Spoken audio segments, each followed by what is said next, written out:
My daughter-in-law's voice was casual when she said it. Oh, the soft opening? That was back in March.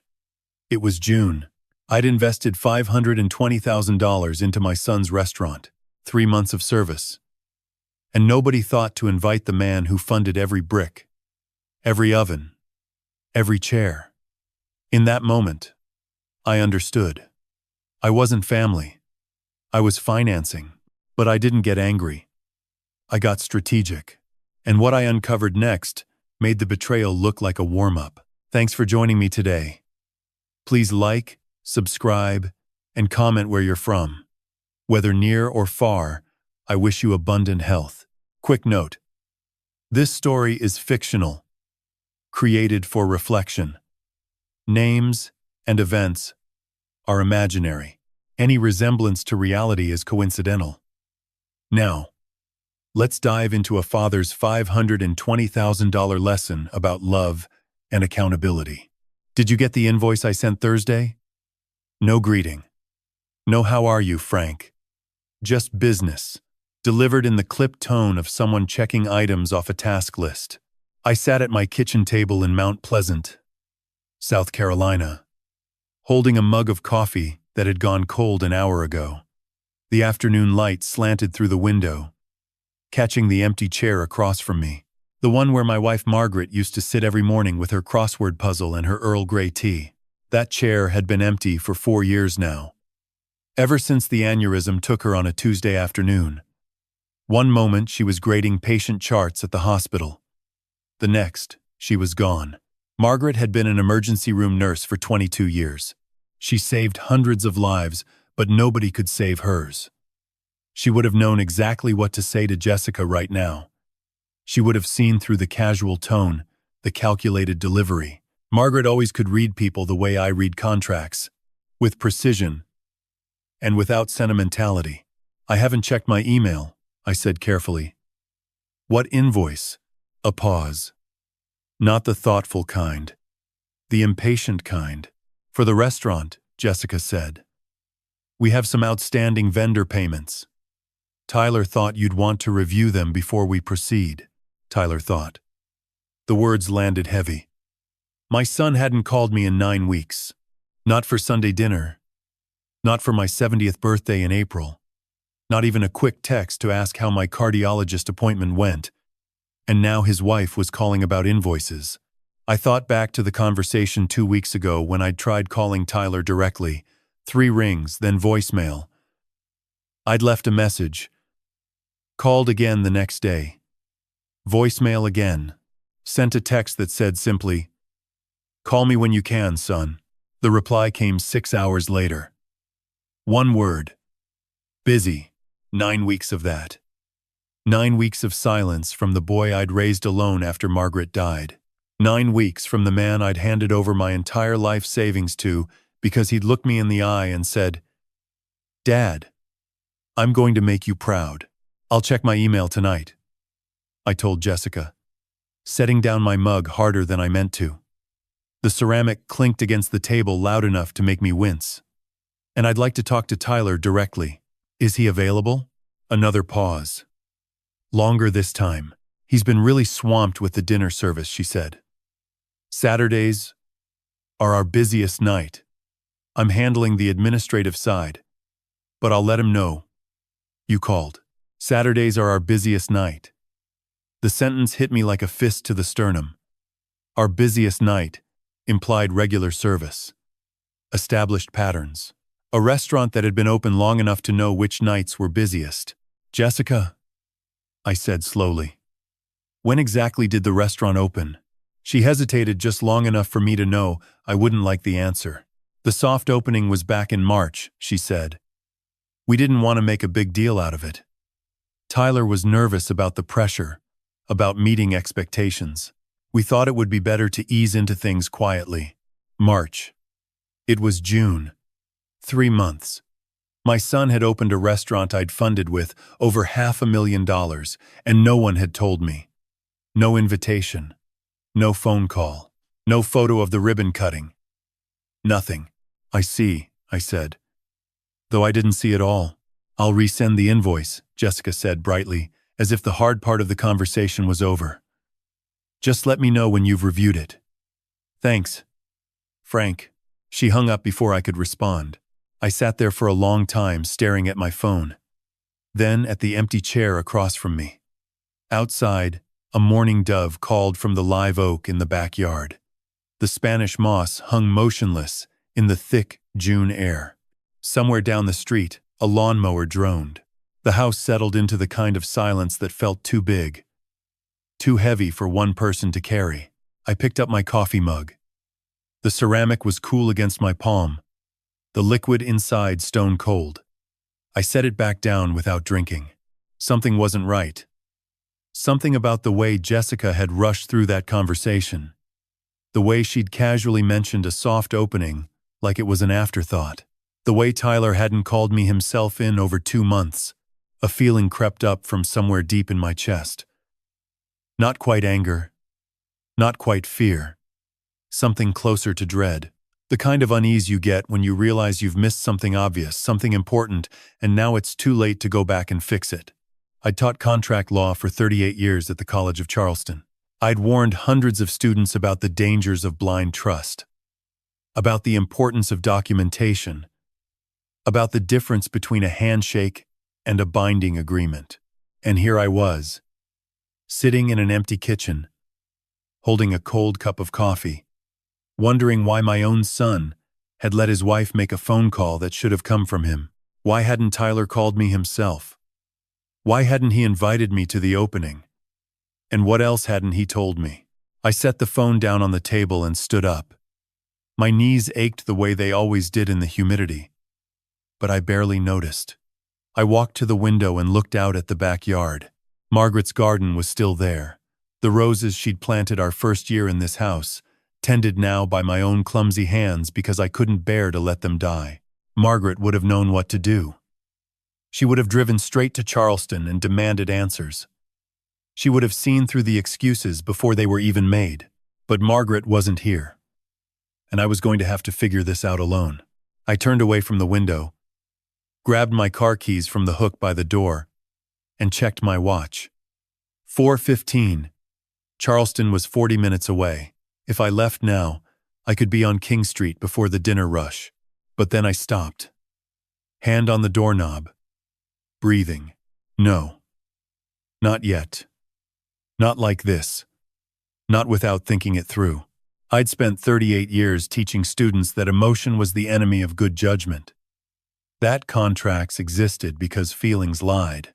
That the worst decisions in legal history were made by people who acted on impulse instead of evidence. I wasn't going to make that mistake. Not tonight. I set the keys back on the hook, walked back to the kitchen, sat down. But I didn't stay idle.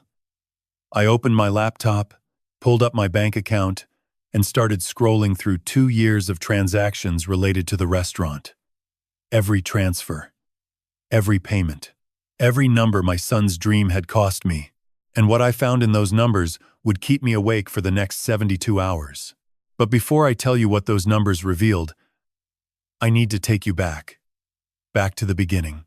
Back to the afternoon my son walked into this same kitchen with a leather portfolio under his arm and hope written all over his face for the first time since we buried his mother.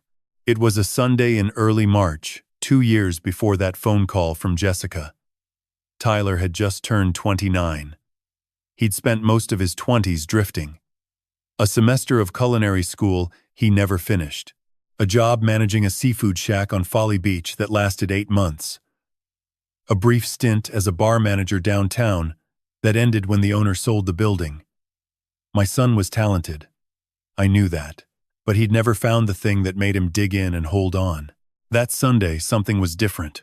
He stood in my kitchen doorway with his shoulders straight and his eyes bright, looking more like the boy who used to help Margaret prep Sunday dinners than the lost man who'd been floating through his 20s.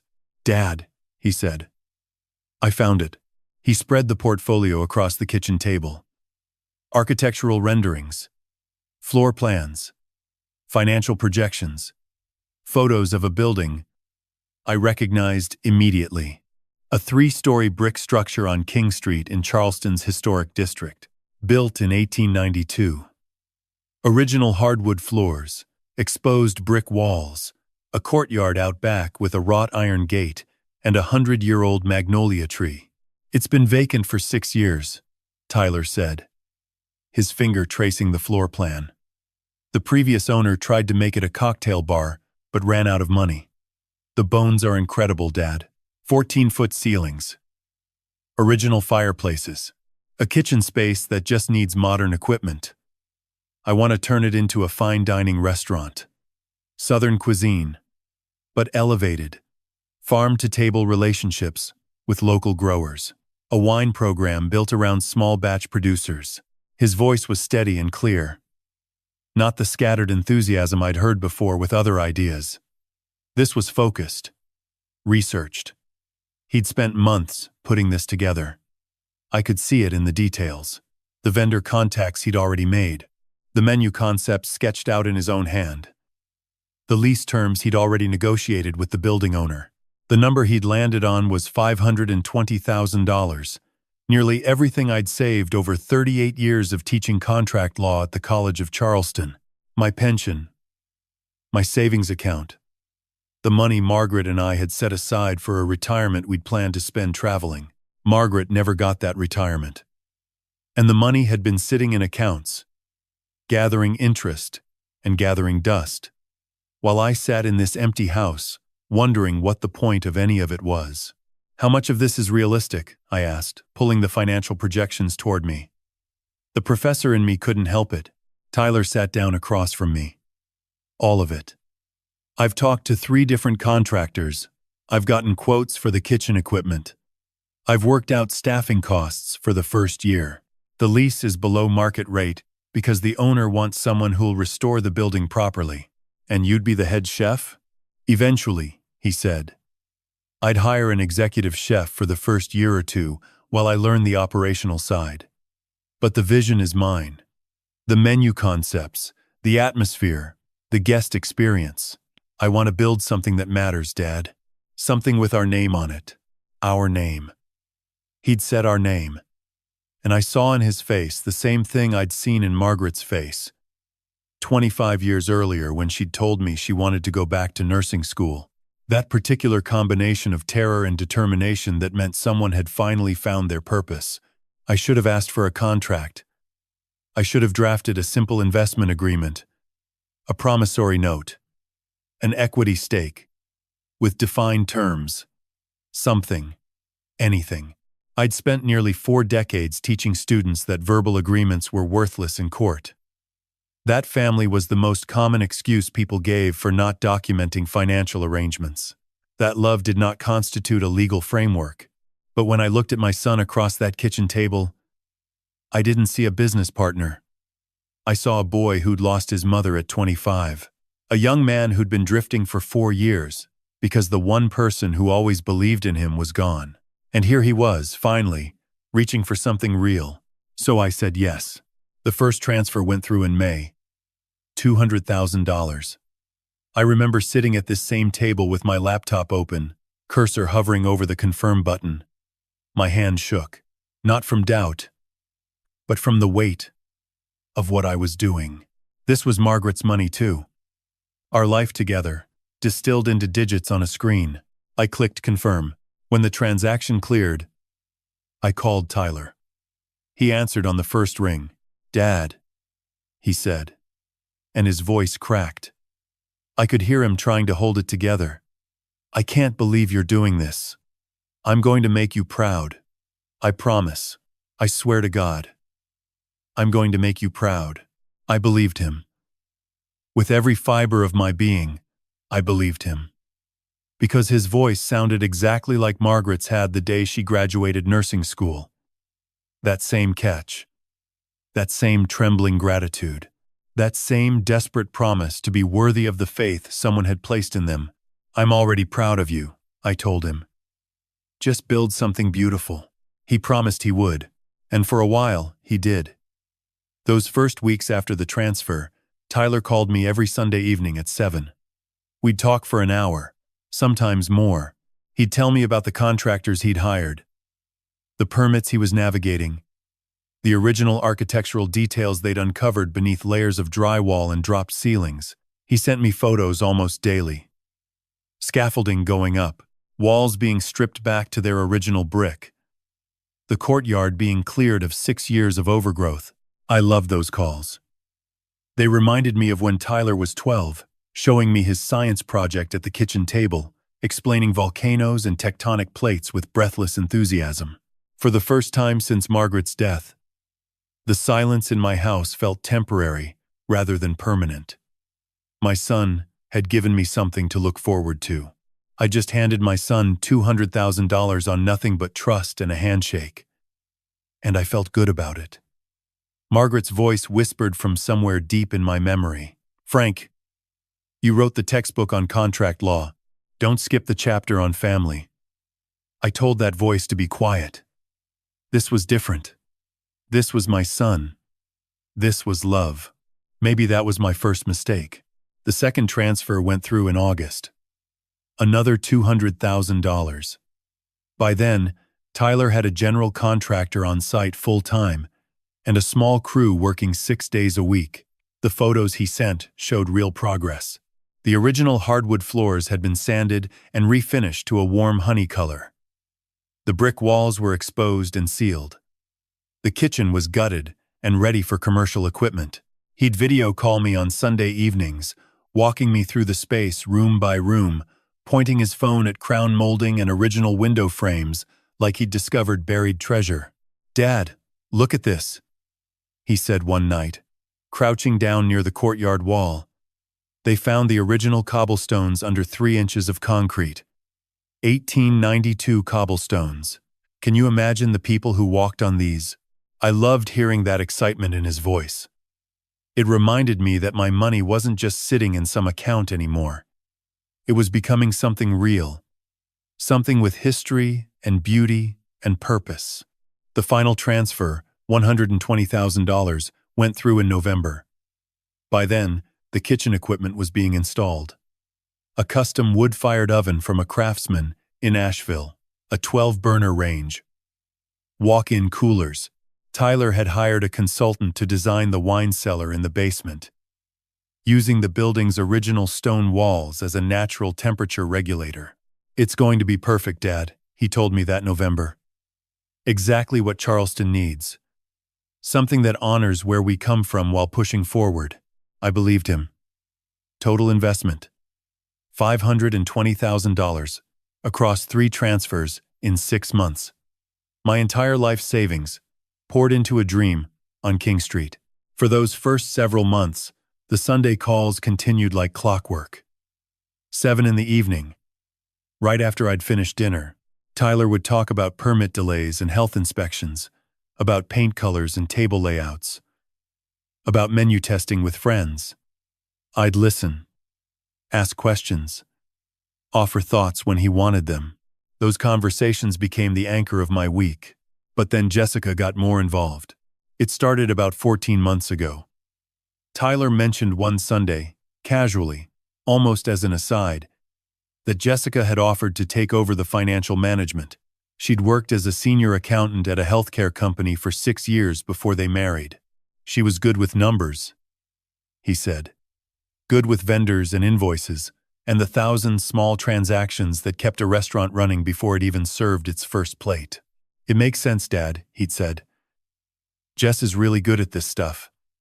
And honestly, the numbers aren't my strong suit. I need to focus on the kitchen, on building relationships with farmers and fishermen, on getting the menu right." I didn't think much of it at the time. It seemed reasonable. Smart, even.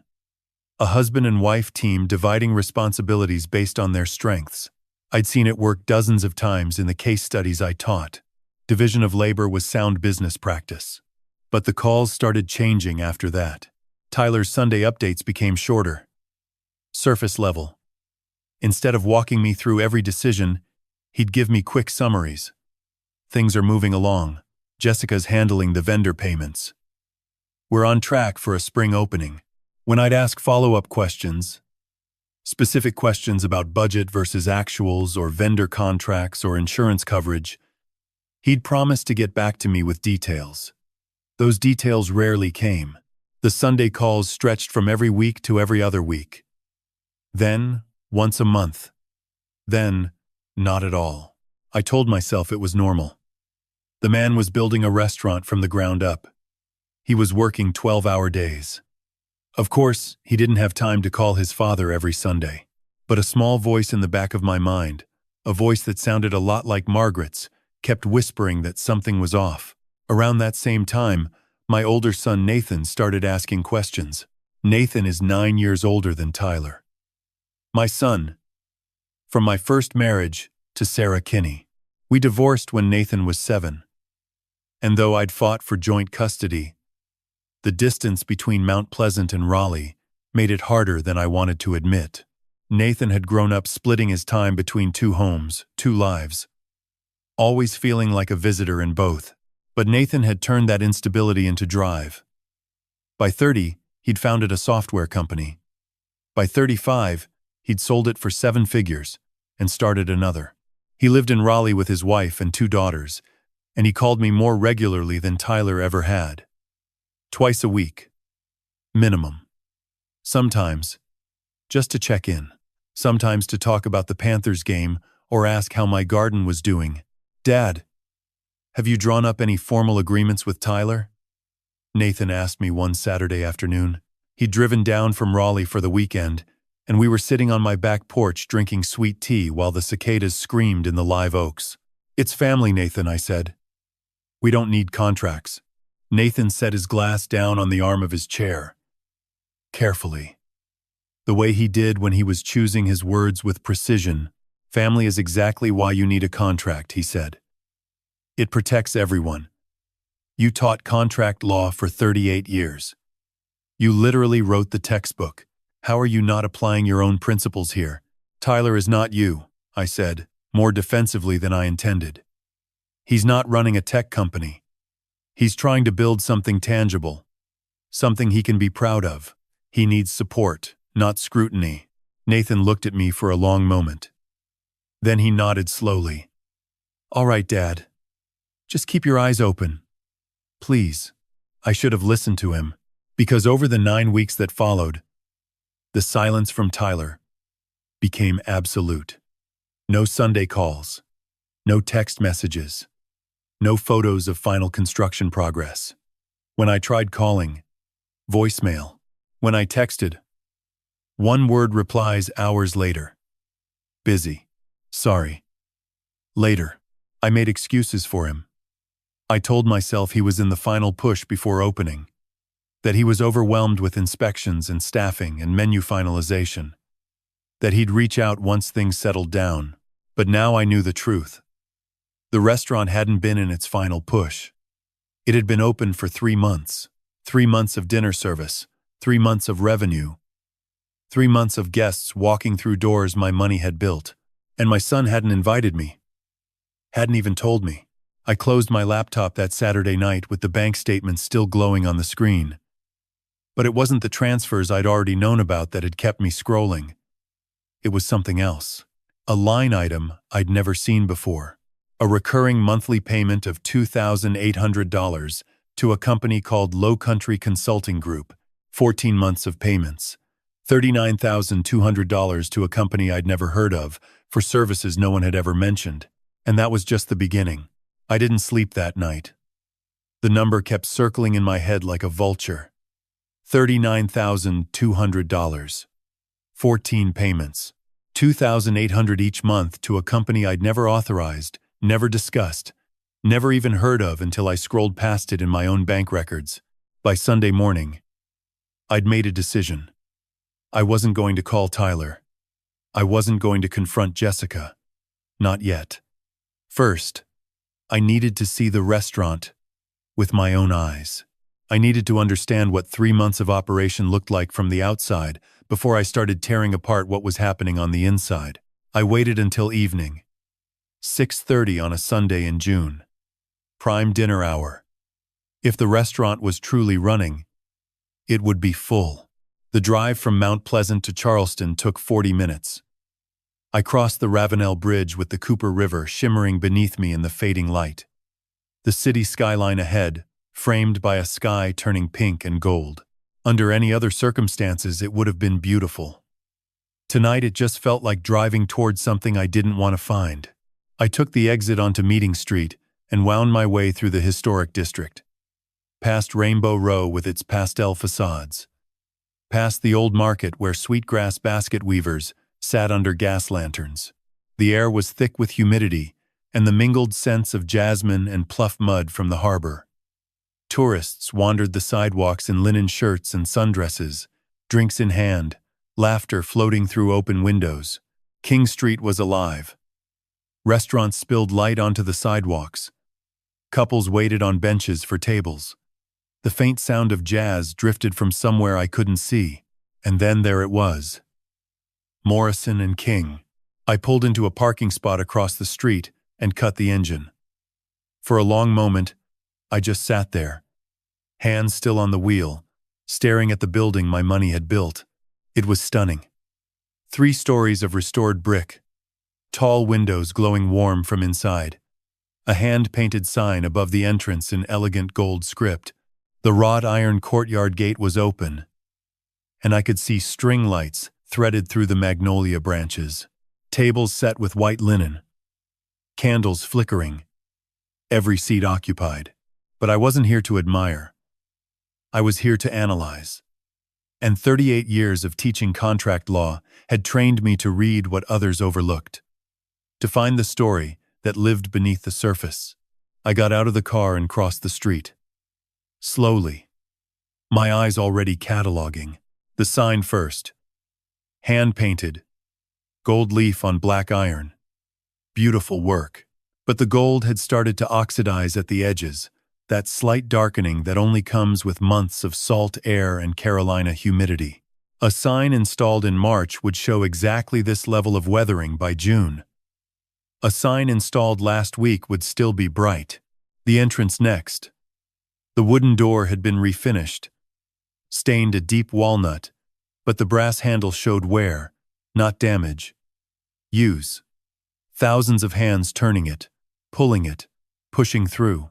The patina of regular traffic that takes weeks to develop. I stepped inside, staying casual. Just a man looking for a table on a Sunday evening.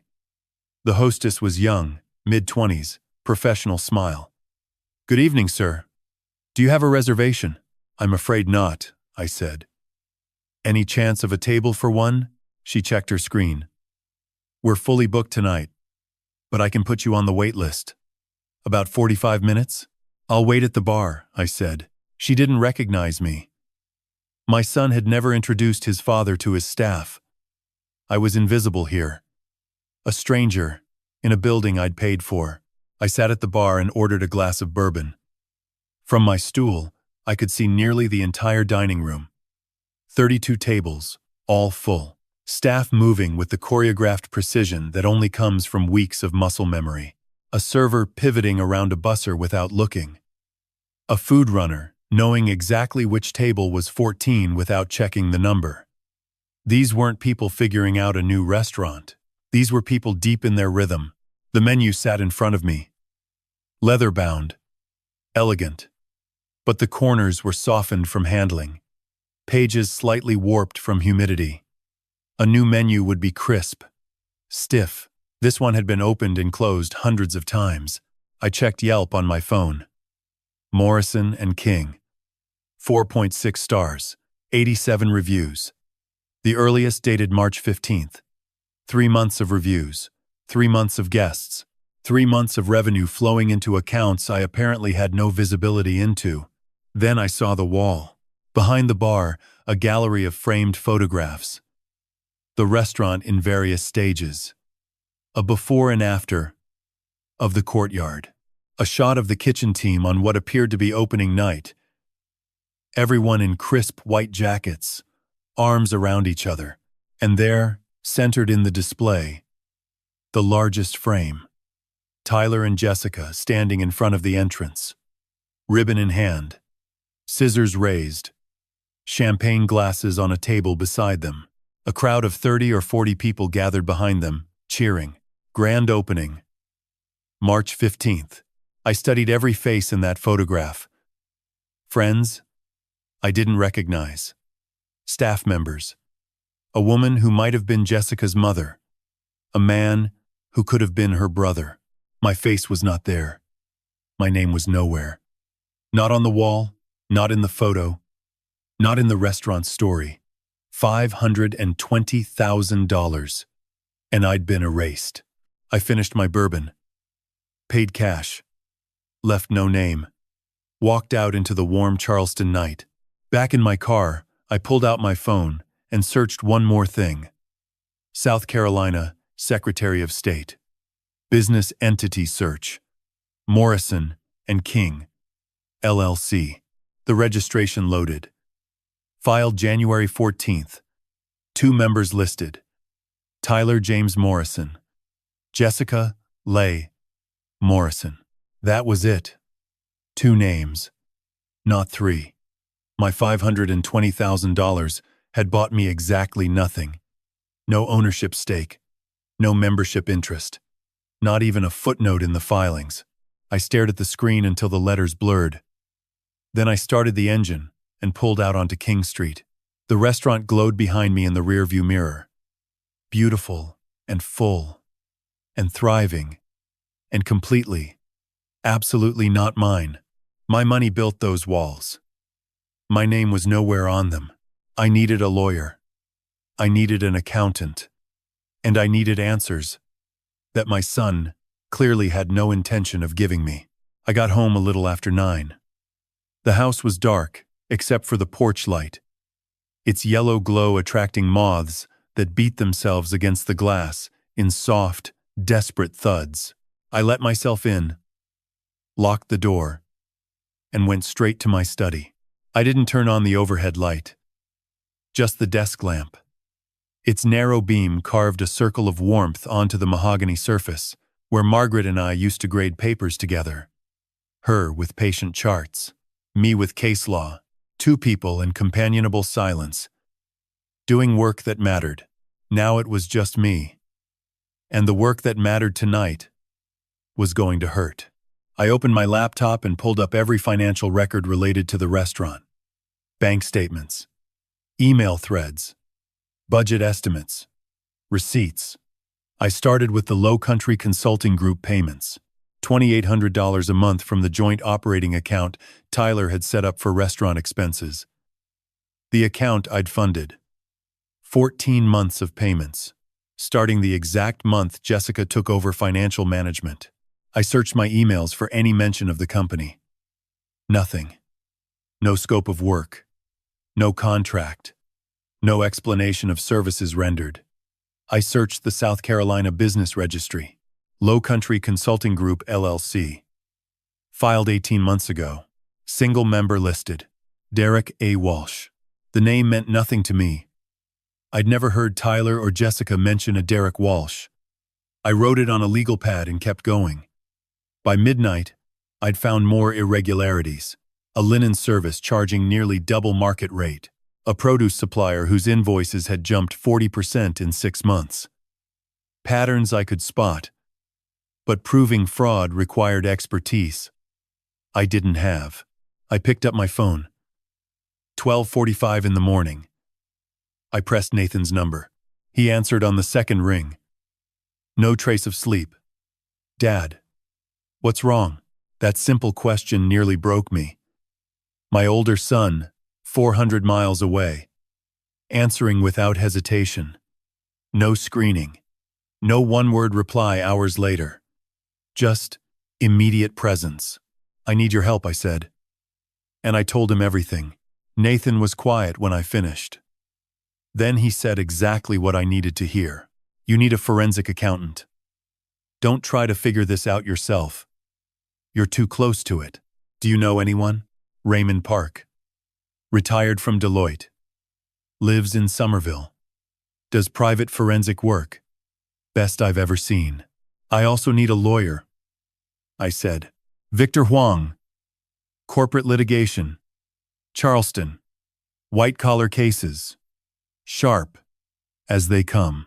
I wrote both names down. Nathan, how do you have these ready so fast? A pause. Because I looked into this 6 months ago, Dad. When Tyler stopped returning your calls. I didn't want to alarm you, but I put together a list. Just in case. 6 months. My older son had been quietly preparing to protect me while I made excuses for his brother. Thank you, I managed. Dad. His voice was softer now. Whatever you find, be ready for it. It might be worse than you think. I know. Do you? The question hung between us. Then, I can drive down this weekend. Not yet. Let me talk to the lawyer first. I'll know more in 2 weeks. Okay, but call me. Day or night. Monday morning, I called Victor Huang before finishing my first coffee. We'd met years ago at a bar association event. I knew his reputation. Meticulous. Relentless. The kind of attorney opposing counsel dreaded seeing across the table. Can we meet today? I asked. He heard the tone in my voice. Of course. Noon. French Quarter Café. On Broad Street. The cafe was a converted Charleston single house. High ceilings. Exposed brick. Fans turning slowly overhead. Victor was already seated at a corner table. 2 cups of black coffee waiting. He stood and shook my hand. 68 years old, still sharp-eyed behind wire-rimmed glasses. The kind of stillness that made people choose their words more carefully. Tell me, he said. So I did. The investment. The silence. 3 months of operation, without my knowledge. Low Country Consulting. The business registration, without my name. Victor listened without interrupting. When I finished, he folded his hands on the table. Frank, do you have any formal documentation for this investment? Any contract? Promissory note? Equity agreement? No. Nothing. He exhaled slowly. And you're a contract law professor. I know, Victor. His expression softened a fraction. Family doesn't insulate you from fraud. And this has concerning indicators. Recurring payments to an opaque entity.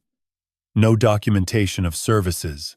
Your exclusion from ownership filings despite a $500,000 contribution. He tapped the Low Country printout. Find out who Derek Walsh is. That's your first priority. If this is a shell company funneling money to someone in their circle, everything else will unravel from there.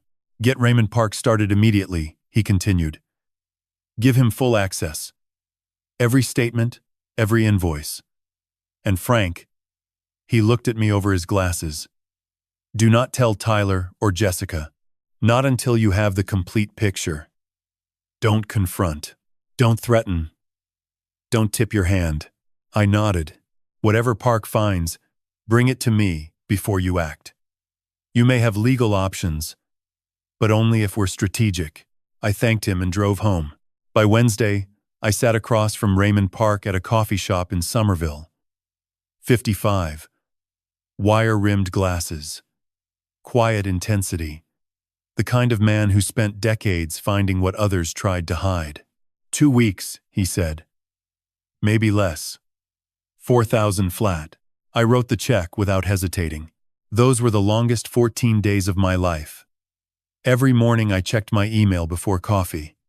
Every night I lay awake, staring at the ceiling, wondering what Raymond was finding in those numbers, whether my son was involved, whether my daughter-in-law had been playing me for over a year, and whether I really wanted to know the truth. But I did. Because Margaret used to say the truth was always in the paperwork. And she was never wrong about things like that. Raymond's email arrived on a Thursday morning. 4 words in the subject line. We need to meet. Now, I'd been waiting 14 days for that email. 14 mornings checking my inbox before coffee. 14 nights lying awake, wondering what was hiding in those numbers. And now that the answer was here, sitting in my inbox like a letter bomb, I wasn't sure I wanted to open it. I called him instead. He picked up on the first ring. Can you come to my office? He said. This isn't a phone conversation. I was there in 25 minutes. Raymond's office was a small converted room above a hardware store in Somerville. Precise. Organized. Labeled filing cabinets against every wall. Spreadsheets pinned to a corkboard. The workspace of a man who'd spent 3 decades at Deloitte finding what powerful people tried to bury. He was already standing when I walked in. He didn't offer coffee, didn't make small talk, just gestured to a chair and slid a bound report across the desk. "Take a breath first," he said. I sat down and opened it. The first page was a summary. 3 bullet points, each one worse than the last. Raymond tapped the first line with his pen. Low Country Consulting Group. The company receiving $2,800 a month from the restaurant's operating account. I traced the ownership through the LLC filing. Single member. Derek Anthony Walsh. Age 38. Lives in North Charleston. Works as a real estate broker for a mid-size agency. No hospitality experience. No consulting credentials. Nothing that justifies $39,200 in payments. I stared at the name. Derek Walsh. It still meant nothing to me. "Does the name Walsh ring any bells?" Raymond asked, watching me over his glasses. "No." "It should," he said. "Jessica Morrison's maiden name is Walsh. Derek Walsh is her older brother." The room shrank. The air thickened. I read the line again. Derek Anthony Walsh, Jessica's brother. Her older brother had been receiving nearly $40,000 from the restaurant for 14 months for consulting services that didn't exist. "So Jessica's been funneling money to her brother," I said. My voice sounded far away. "It appears so. The invoices list services such as operational consulting, vendor optimization, and strategic planning. But there's no documentation of any actual work performed. No reports. No meeting notes. No deliverables of any kind. It's a textbook shell arrangement." I flipped the page. A loan agreement. And my stomach dropped further. "This is where it gets worse," Raymond said. 6 months ago, someone took out a small business administration loan for $180,000, using the restaurant as collateral. The application listed projected revenues and growth that made the business look highly profitable. The signature on the agreement says Tyler James Morrison. I looked closer at the photocopy. It looked like Tyler's handwriting. The loops. The slant. "But it's likely a forgery," Raymond continued. "I had a document analyst compare it against verified samples of your son's signature from the LLC filing and his driver's license. The letter formations are close, but the pressure patterns are inconsistent. Whoever signed this practiced your son's signature, but they pressed too hard on the downstrokes. It's a common tell in forged documents." "Jessica," I said, "most likely. She has signing authority on multiple business accounts. She would have had access to all the paperwork needed to submit the application. Where did the $180,000 go?" Raymond turned to the next page. A series of withdrawals. Small amounts over 6 months. The account's been drained through incremental transfers. Personal expenses mostly. Clothing retailers. A car payment. Travel bookings. Not restaurant operations. My hands were trembling. I pressed them flat against the desk to steady them. "There's one more thing," Raymond said. He slid another document forward. A printout from my personal bank account. A transaction highlighted in yellow. May 5th, he said. A cash withdrawal of $18,000 from your checking account using a supplementary debit card, the card issued to Tyler Morrison. "Do you remember authorizing this withdrawal?" I stared at the date. May 5th. I knew exactly where I'd been on May 5th. Sitting in a waiting room at the Medical University Cardiology Department for my 6-month checkup. I'd been there from 10 in the morning until past 2 in the afternoon. "No," I said. "I didn't make that withdrawal. Then someone used your supplementary card while you were otherwise occupied," Raymond said gently. "The withdrawal was made at a branch ATM in Mount Pleasant at 11:42 a.m. Tyler. I'd given him that supplementary card 3 years ago. For emergencies," I'd said. "In case something happens to me and you need access to funds quickly. A precaution." a gesture of trust. He'd used it to take $18,000 while I sat in a cardiologist's office getting my heart checked. "I can't prove intent," Raymond said. "But the timing is difficult to explain as coincidental." I sat there staring at the report. The numbers swam in front of me. 39,200, 180,000, 18,000, $237,200 stolen, siphoned, forged, and taken while I wasn't looking. But Raymond wasn't finished. He turned to the final section of the report and slid the restaurant's lease agreement across the desk. 43 pages. A red sticky note marking page 42. "Read the personal guarantee clause," he said. I read it and felt the blood drain from my face. In the event of default, breach, or business failure, the lessee, Tyler James Morrison, agrees to personal liability for all outstanding rent, damages, and associated costs for the remainder of the lease term. I pulled out my phone calculator. 12-year lease. King Street, Historic District. Starting rent $8,500 a month, with annual increases tied to inflation. If the restaurant failed today, Tyler would be personally responsible for every remaining payment. Roughly $1.5 million. $1.5 million. My son's name on a personal guarantee that could destroy him for the rest of his life. And with money hemorrhaging through Jessica's shell company and her forged loan, the restaurant was bleeding out. This wasn't just betrayal. This was a ticking bomb. I closed the report. Looked at Raymond. $237,000 gone, I said. And my son is one bad quarter away from a $1.5 million personal liability. Raymond nodded. "Whatever you decide to do next, Mr. Morrison, I'd suggest doing it quickly." I drove home with the report on the passenger seat beside me. My hands gripped the steering wheel hard enough to turn my knuckles white. The number that terrified me most wasn't what they'd already taken. It was the $1.5 million hanging over my son's head like a guillotine blade. And with money disappearing every month, the blade was dropping closer. $18,000. That number followed me home from Raymond's office like a stray dog I couldn't shake. It sat with me at the kitchen table. It stood behind me while I brushed my teeth. It lay next to me in bed that night, taking up the space where Margaret used to sleep. Jessica's fraud made a certain kind of sense to me. Cold, calculating, self-serving, but logical. She saw an opportunity, a pot of money being managed loosely, and she exploited it. I'd seen that pattern 100 times in case studies. Greed with a business plan. But the $18,000, that was Tyler, my son, using the emergency card I'd given him out of love and trust, walking into a bank while I sat in a cardiologist's waiting room, and taking money he never intended to return. That wasn't greed with a business plan. That was desperation. And desperation always had a reason. I couldn't sleep. By 2 a.m, I gave up trying. I went to my study, opened my laptop, and pulled up the transaction details again. May 5th, 11:42 a.m. ATM withdrawal. $18,000.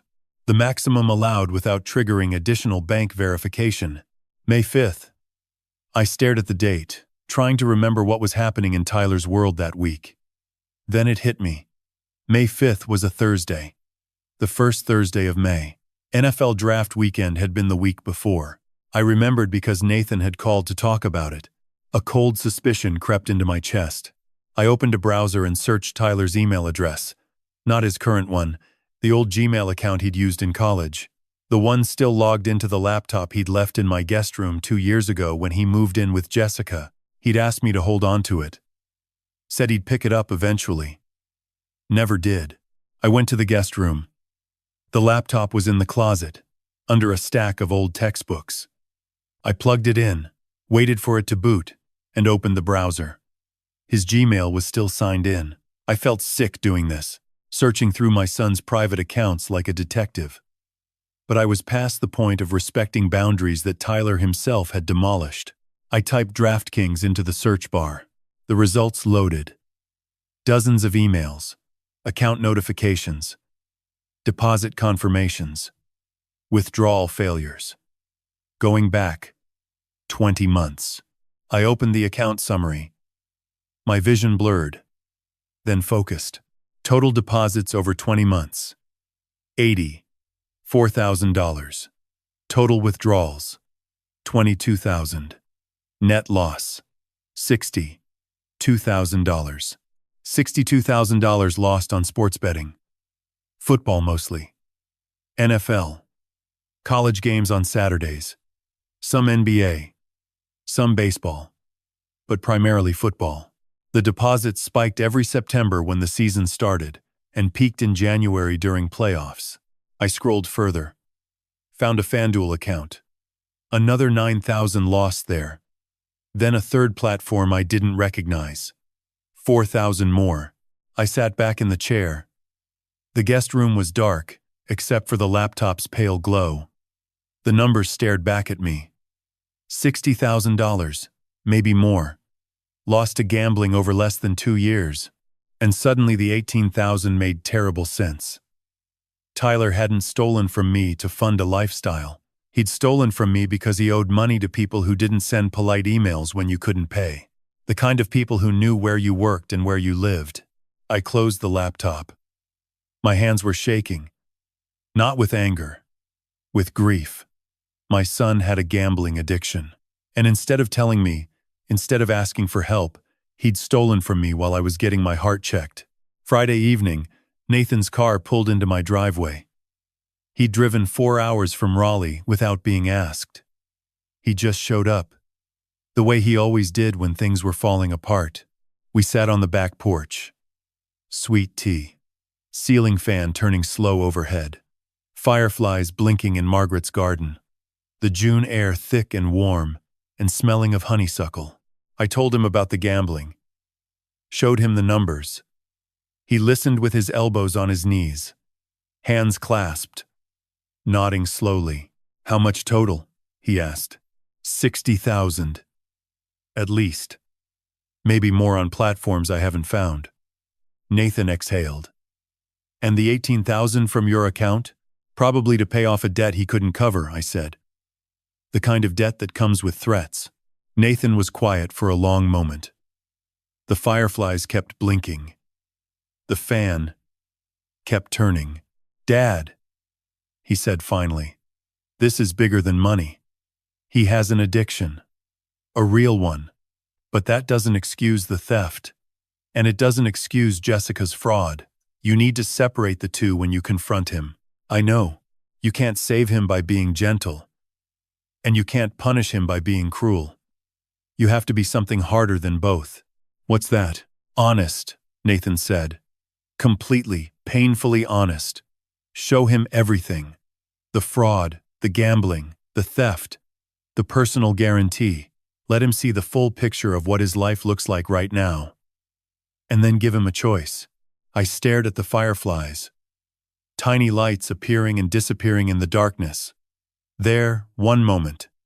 Gone the next. What if he chooses wrong, I asked. Then at least he'll be choosing, Nathan said. That's more than he's been doing for 2 years. We sat there until the sweet tea was gone, and the fireflies had drifted deeper into the garden. Then Nathan went to bed in the guest room, and I went to my study. I spent the next 3 days preparing. I organized every piece of evidence into a leather briefcase. Raymond's audit report. Bank statements with highlighted transactions. The Low Country Consulting invoices. The forged SBA loan. The lease agreement with its personal guarantee clause. Printouts of the gambling accounts. I drafted 2 options on a single sheet of legal paper. Option A, Option B. 2 futures. 2 paths. I read them over and over until the words stopped feeling like words and started feeling like surgery. On Tuesday morning, I picked up my phone and sent Tyler a text. 4 words. Restaurant. Office. 2 p.m. His reply came 6 minutes later. 1 word. Okay. No questions. No pushback. No attempt to reschedule. Maybe he knew this was coming. Maybe some part of him was relieved. Or maybe he was just too deep in the water to fight anymore. Tuesday morning. I woke at 5 without an alarm. The sky outside my window was still dark, a thin line of gray just beginning to separate the horizon from the marsh. I lay there for a long time, staring at the ceiling, listening to the house settle and creak the way old houses do in the humidity. I tried to eat breakfast, made toast, took one bite. It turned to chalk in my mouth. I poured coffee and drank half a cup before my stomach rebelled. I set the mug in the sink and stood there gripping the counter, breathing slowly through my nose. 38 years I'd stood in front of lecture halls, hundreds of classes, thousands of students. I'd presented complex cases involving millions of dollars, argued points of law that shaped corporate policy, delivered verdicts on student work that determined careers. None of it had ever made my hands shake like this. I went to my study. The leather briefcase sat on the desk where I'd left it last night. I unzipped it and checked the contents one more time. Raymond's audit report, bank statements with yellow highlights, the Low Country Consulting invoices, the SBA loan with Tyler's forged signature, the lease agreement, page 42 flagged, the gambling account printouts, and at the bottom, a single sheet of legal paper. 2 options typed in 12-point font. 2 futures for my son. Everything was there. Everything was in order. I zipped it closed. In the bathroom mirror, I looked older than 70. The lines around my eyes deeper. The gray at my temples whiter. I tied my shoes. Retied them. My fingers wouldn't cooperate. 3rd time, I got the loops even. Margaret's photo sat on the dresser. Our wedding day, 1984. She was 26 in that picture, laughing at something I'd whispered during the ceremony. I picked it up and held it for a moment. "What would you tell me right now, Maggie?" And I heard her voice, clear as church bells on a Sunday morning. The same voice that had steadied me through 30 years of marriage, through raising 2 boys, through every hard decision I'd ever faced. "Consequences aren't punishment, Frank. They're the curriculum. And love is how you make sure the student survives the lesson." I set the photo down, straightened my jacket, picked up the briefcase. The drive took 40 minutes. Same route as before. Over the Ravenel Bridge, the Cooper River, wide and silver beneath me, in the late morning light, down into the city, through the grid of one-way streets that made Charleston feel like a maze designed by someone who'd never driven a car. The radio was off. I drove in silence. Just the hum of the engine and the soft rush of air through a cracked window. I thought about Tyler at 8 years old. Little League. Standing at home plate with tears streaming down his face because he'd struck out in the championship game. His team lost by 1 run. He blamed himself. Cried the whole drive home. I'd pulled over on the side of the road that day. Turned off the engine. Waited until he looked at me. "Losing is how you learn, son," I told him. "But only if you're honest about why you lost. If you blame the umpire or the pitcher or bad luck, you'll never get better. You have to look at yourself first." He'd wiped his eyes with the back of his hand and nodded. 8 years old. Too young to understand what I was really teaching him, but old enough to remember. I wondered if he remembered now. 23 years later, sitting in an office waiting for his father to arrive with a briefcase full of evidence that proved he'd been lying, stealing, and hiding for over a year. I turned onto King Street at 1:45. The lunch crowd was thinning. A few tourists strolled the sidewalks, shopping bags in hand. The gas lanterns were unlit in the daylight, their brass fixtures dulled by the overcast sky. Morrison and King sat quiet in the afternoon lull between lunch and dinner service. The courtyard gate was closed. A prep cook stood outside the back entrance smoking a cigarette, scrolling his phone. He glanced at me as I parked but didn't say anything. I sat in the car for 5 minutes. Hands on the wheel. Breathing. This was it. Everything I'd discovered over the past 3 weeks. Everything I'd taught for 38 years. Everything Margaret had ever told me about love and accountability. It all came down to the next hour. I could still leave. I could drive back to Mount Pleasant, delete the gambling records, absorb the losses, and pretend I never found any of it. I could protect my son from consequences and let him keep drifting until the whole thing collapsed on its own. But that wasn't love. That was cowardice dressed up in a father's good intentions. I thought about the personal guarantee. $1.5 million. If this restaurant failed while Jessica kept draining it, while Tyler kept gambling, while nobody was watching the numbers, my son would be financially destroyed for the rest of his life. He'd lose everything. Not in some abstract future, but soon. Maybe months. If I loved him, I had to do this. Not because it would feel good. Not because he deserved punishment, but because he deserved the chance to change before it was too late. I opened the car door. The afternoon air hit me, warm and heavy with the smell of salt and restaurant exhaust. I grabbed the briefcase from the passenger seat, closed the door, locked it, walked across the parking lot toward the back entrance. My shoes clicked against the asphalt. The prep cook had gone back inside. The door was propped open with a milk crate. I stepped through into the hallway. The smell changed immediately. Garlic, butter, fresh bread rising, somewhere in the kitchen. The low clatter of prep work. A radio, playing quietly. The ordinary sounds of a restaurant between services. The office was at the end of the hall. The door was closed. I could hear voices inside. Tyler's, low and nervous. Jessica's, clipped and controlled. They were already there, waiting. I stopped outside the door, took one last breath, adjusted my grip on the briefcase. Then I knocked twice, turned the handle, and walked in. The office smelled like stale coffee and something sharper. Anxiety, maybe. Or guilt. It was smaller than I'd imagined. A desk pushed against the back wall. A filing cabinet. 2 chairs facing the desk. A third behind it. Afternoon light came through a single window, cutting a pale rectangle across the worn hardwood floor.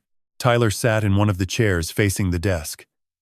He was leaning forward, elbows on his knees, hands clasped. His face was pale, his eyes rimmed with exhaustion, dark circles like bruises beneath them. He looked like he hadn't slept in days. When he saw me, something flickered across his face.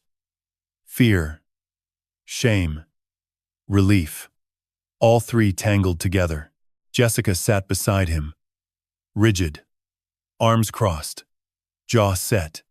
She was wearing a navy blouse and pearl earrings, her hair pulled back tight. The posture of someone who'd rehearsed for this meeting, who'd decided in advance which version of herself to present. "Brian," she said. "Thanks for coming." I didn't correct her. Didn't point out that my name was Frank, not Brian. Didn't return the greeting. I just walked to the desk, set my briefcase down on the surface, and sat in the chair behind it. The power position. I needed it. Not for ego. For what was coming. Christopher cleared his throat. "Dad, I held up a hand.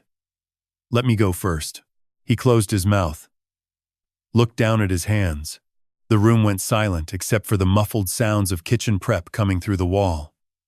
Somewhere in the building, a mixer whirred.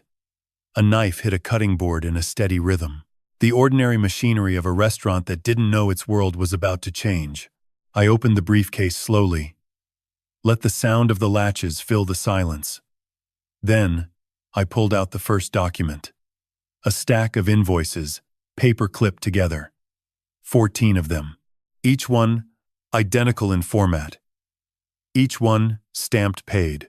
"Low Country Consulting Group," I said, setting the stack on the desk between us. "Does that name mean anything to you, Tyler?" He frowned, leaned forward to look at the top page. "I think so," he said slowly. "It's one of our vendors. Consulting services, right?" Operational strategy? Operational strategy, I repeated. And who approved these payments? Tyler glanced at Jessica. I'm not sure. Jess handles most of the financial approvals. Right. I tapped the top invoice with my index finger. According to these records, the restaurant has paid Low Country Consulting Group $2,800 every month for the past 14 months. That totals $39,200. Tyler's frown deepened. Okay. What kind of consulting are they providing? Excellent question, I said. The invoices list services such as operational support, vendor optimization, and strategic planning. But there's no documentation of any actual work performed. No reports, no meeting notes, no deliverables, nothing to justify a single dollar of those payments. I pulled out the second document. A page from Raymond's audit. The ownership trace. I slid it across the desk. I hired a forensic accountant, I said. His name is Raymond Park. Retired from Deloitte. I asked him to examine the restaurant's finances. He found something interesting about Low Country Consulting Group. Tyler picked up the page. Read it. His face went a shade paler. This says Low Country Consulting is owned by Derek Walsh, he said. That's correct, I said. Derek Anthony Walsh. Age 38. Lives in North Charleston. Works as a real estate broker. No hospitality consulting experience of any kind. Tyler looked up at Jessica. His expression shifting from confusion to something darker. Derek, he said. Your brother Derek. Jessica didn't move. Didn't blink. But I saw her jaw tighten. A muscle flexing beneath the skin. So let me make sure I understand, I continued, keeping my voice level. The way I used to in lecture halls when I wanted every student to feel the weight of what I was saying. Your wife has been paying her brother $2,800 a month for over a year. $39,200 total. For consulting services that appear to be completely fictional. And you had no idea. Tyler set the paper down, stared at Jessica. His hands were trembling now. Jess, he said. What is this? She still didn't speak. Her eyes moved from the document to me, then back to the document. Calculating. I didn't wait for her answer. I reached into the briefcase and pulled out the next piece. The loan agreement. I set it on the desk with deliberate force. The sound of paper hitting wood echoed in the small room like a gavel. And then there's this, I said. Tyler picked it up. I watched his eyes move across the page. The terms. The amount. The collateral. His lips moved slightly as he read. The way people do when they're trying to process something that doesn't make sense. A business loan, he said quietly. $180,000. Using the restaurant as collateral. Taken out 6 months ago, I said. The application included revenue projections that painted the restaurant as highly profitable. The loan was approved based on those numbers. But according to Raymond's audit, the funds have been withdrawn incrementally over the past 6 months. Personal expenses. Not restaurant operations. Tyler's hands were visibly shaking now. The paper trembled between his fingers. I don't remember signing this, he whispered. Look at the signature, I said. He did. And I watched the moment recognition hit. Then confusion. Then something that looked like the ground opening beneath his feet. This isn't my signature, he said. His voice cracked on the last word. The letters are close, but the pressure is wrong. The downstrokes are too heavy. Someone copied my handwriting.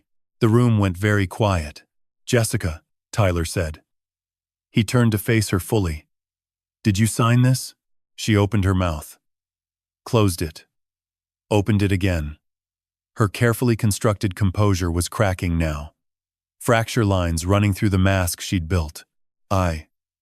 She started. Then stopped. Her eyes darted between us. Searching for the right story. The right angle. You forged my signature, Tyler said. His voice rising. You took out a $180,000 loan in my name, using my restaurant as collateral. Without telling me, Christopher, you have to understand, Jessica said, her voice tight and controlled but fraying at the edges. Someone had to manage the finances properly. Someone had to make the hard decisions while you were too busy. She stopped herself. But not fast enough. The word hung in the air, like a blade. Mid-swing, Tyler stared at her. Too busy what? He said. Jessica pressed her lips together. A thin, white line. Too busy what, Jessica? Her nostrils flared. And then it slipped. Not a confession. Worse. A weapon. Someone had to take control, she said. Each word precise and cold. While you were throwing away every dollar this restaurant earned on football games and point spreads, the silence that followed was absolute. Even the kitchen sounds seemed to stop. Tyler's face went from pale to gray. His mouth opened slightly. His eyes went wide and glassy. The look of a man who'd just been shot and hadn't yet felt the pain. He looked at me, then back at Jessica, then at me again. She knew, he whispered. She knew all along, and I could see it now. The whole architecture of their marriage laid bare in that one moment. Jessica hadn't just discovered Tyler's gambling. She'd known about it for months, maybe longer, and instead of helping him, instead of telling me, she'd used it. Used his shame as cover, used his weakness as a leash, kept his secret so she could control the money without interference. Because a man drowning in his own guilt doesn't ask questions about where the money's going. I looked at my son. His face was crumbling. And I looked at Jessica. Her mask was gone. Underneath it was something cold and calculating and completely unrepentant. But I wasn't done. Not even close. Tyler's face had gone the color of wet ash. His wife had just detonated his deepest secret in front of his father. But Jessica's revelation, as devastating as it was, didn't explain everything. It didn't explain the $18,000. It didn't explain why my supplementary debit card had been used at an ATM in Mount Pleasant on May 5th while I sat in a cardiologist's waiting room, and Tyler needed to say it himself. Not have it pulled from him. Not have it weaponized by his wife. He needed to look at me and tell me the truth with his own mouth. I reached into the briefcase, pulled out a single sheet, a bank statement. One transaction, highlighted in yellow. I set it on the desk gently this time. No force, no drama, just paper on wood. May 5th, I said. 11:42 in the morning. $18,000 withdrawn from my personal checking account using the supplementary debit card I gave you 3 years ago. For emergencies. Tyler stared at the highlighted line. His Adam's apple bobbed. I was at the medical university that morning, I continued. Cardiology department. 6-month checkup. I was there from 10 until 2. The room was so quiet I could hear Tyler breathing. Short. Shallow. The breathing of a man whose chest was being crushed. Tyler, I said. Look at me. He raised his eyes. They were wet. Red-rimmed. The eyes of a boy who'd been caught and knew there was nowhere left to hide. Tell me why, I said. And then he broke. It didn't happen slowly. It happened all at once, like a dam giving way. His face crumpled, his shoulders folded inward. He put his head in his hands, and a sound came out of him that I'd never heard before. Not crying exactly. Something deeper, something more primal. The sound of shame being ripped out by its roots. I'm sorry, he choked. Dad, I'm so sorry. I didn't know what else to do. I sat there, waiting, letting him feel the weight of the moment, without rescuing him from it.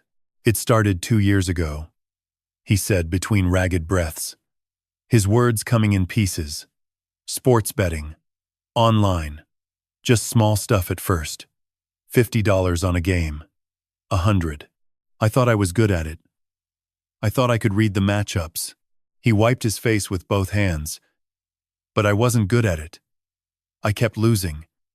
And I kept betting more because I thought the next one would be the one that turned it around. NFL season last year. I lost 22,000 in 3 months. Jessica sat rigid beside him, her arms still crossed, watching him with an expression I couldn't quite read.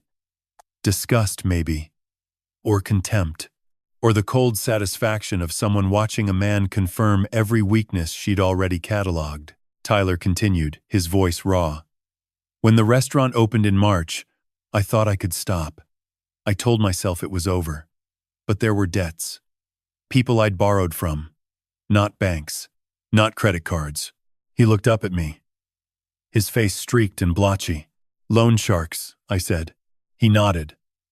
25,000. They gave me 2 weeks to come up with at least 15, or they said they'd come to the restaurant. They knew where we worked. They knew where we lived. They said they'd start with the kitchen equipment. His hands were shaking violently now. He pressed them flat against his thighs. So I waited until you went to your doctor's appointment, he said. I used the spare card you gave me. I drove to the ATM and I took 18,000. And I told myself I'd pay it back. I swore to myself I'd find a way. But then everything with the restaurant got complicated and I couldn't face calling you and the weeks kept going by and He trailed off. Couldn't finish. You hid, I said. Yes. His voice was barely a whisper. For 2 months. While I called, while I texted, while I waited by the phone, every Sunday. Yes, the word fell between us like a stone dropping into deep water. I looked at Jessica. She was watching Tyler with a strange intensity. Not sympathy, not concern. Something closer to calculation. You knew about this, I said to her. The gambling. The debts. She uncrossed her arms slowly. I knew he bet on games sometimes. I didn't know it was this bad. Tyler's head snapped up. You knew exactly how bad it was, he said. His voice raw, but suddenly harder. You told me to my face that you'd handle the money because I couldn't be trusted with it. You said I'd ruin everything if you didn't take control. I was trying to protect this business, Jessica said. By paying your brother $40,000 for nothing? Tyler shot back. By forging my name on a loan? That's different. How? Tyler's voice cracked. How is that different? Because I was keeping this restaurant alive while you were too pathetic to stop losing money on football games. Jessica snapped. Her composure finally shattered. Somebody had to make decisions. Somebody had to be an adult. You were drowning, and you didn't even have the courage to ask for help. So yes, I moved money. I made deals. I did what needed to be done. For your brother, Tyler said. You did what needed to be done for Derek. Not for the restaurant. Not for us. You don't get to judge me, Jessica said. Her voice cold and sharp as a blade. You stole $18,000 from your own father while he was getting his heart checked. You owed money to criminals. You lied to everyone for 2 years. And now you're sitting here pretending I'm the villain? They were both standing now, faces inches apart. Tyler shaking with rage and shame. Jessica coiled and venomous. Enough, I said. My voice wasn't loud, but it cut through the room like a door slamming shut. They both went silent. Both turned to look at me. Tyler sank back into his chair like his strings had been cut.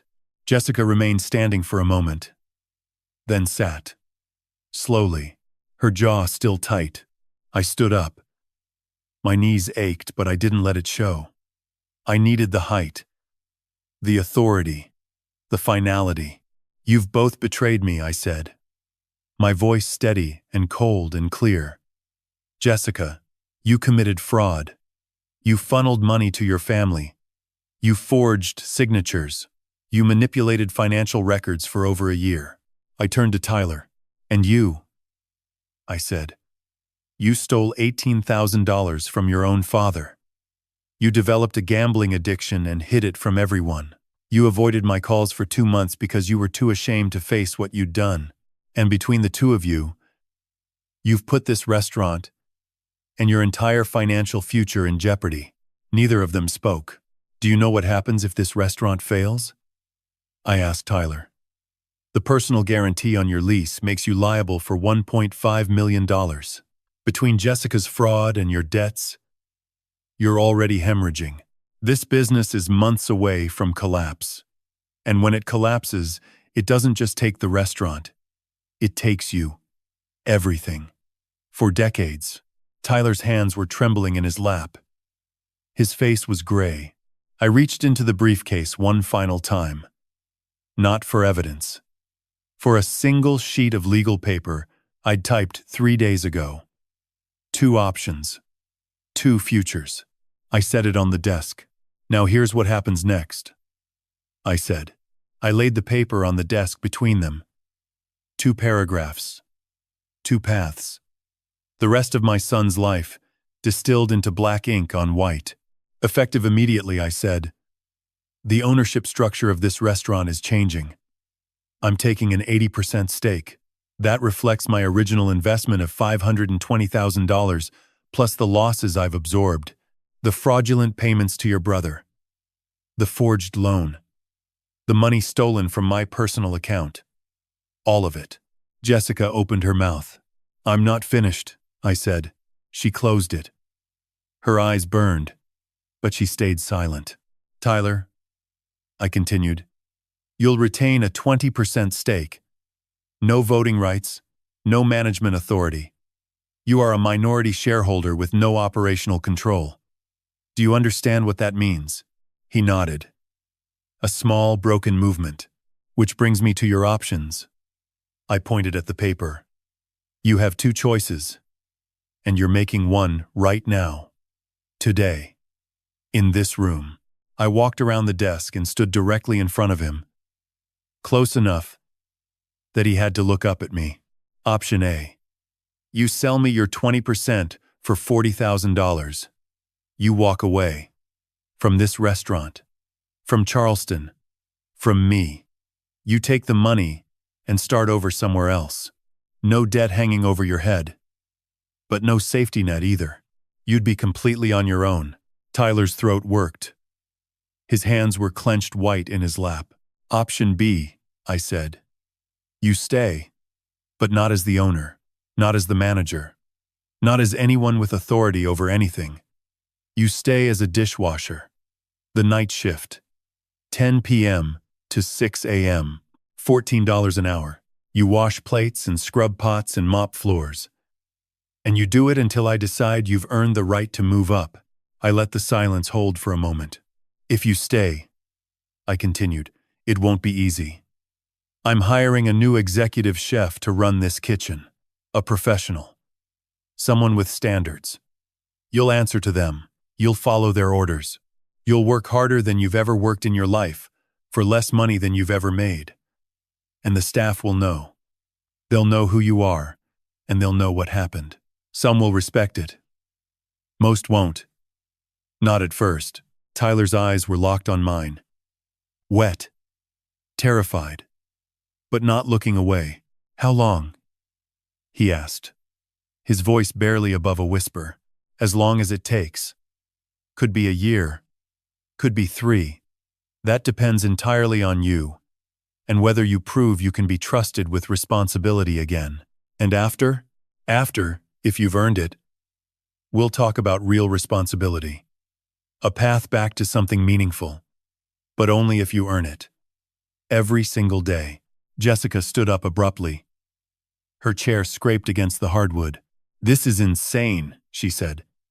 Tyler, you can't be serious. You're going to wash dishes at your own restaurant? For $14 an hour? While your father plays dictator? It's not my restaurant anymore, Tyler said quietly. His eyes still on me. Jessica turned on me. You can't do this, Frank. He's your son, which is exactly why I'm doing it, I said. She turned back to Tyler.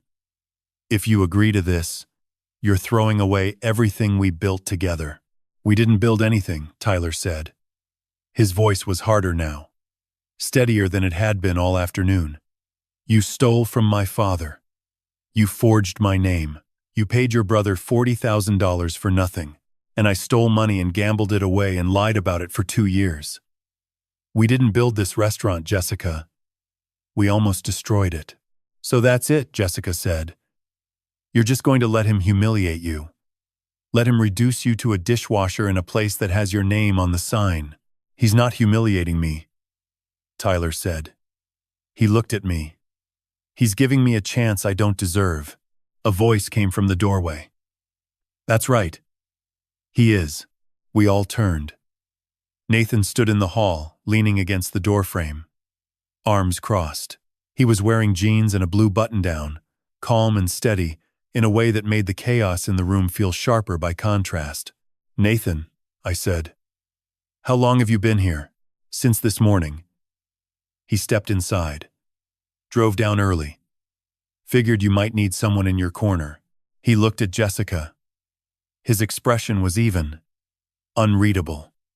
But there was steel underneath. You're done here, he said.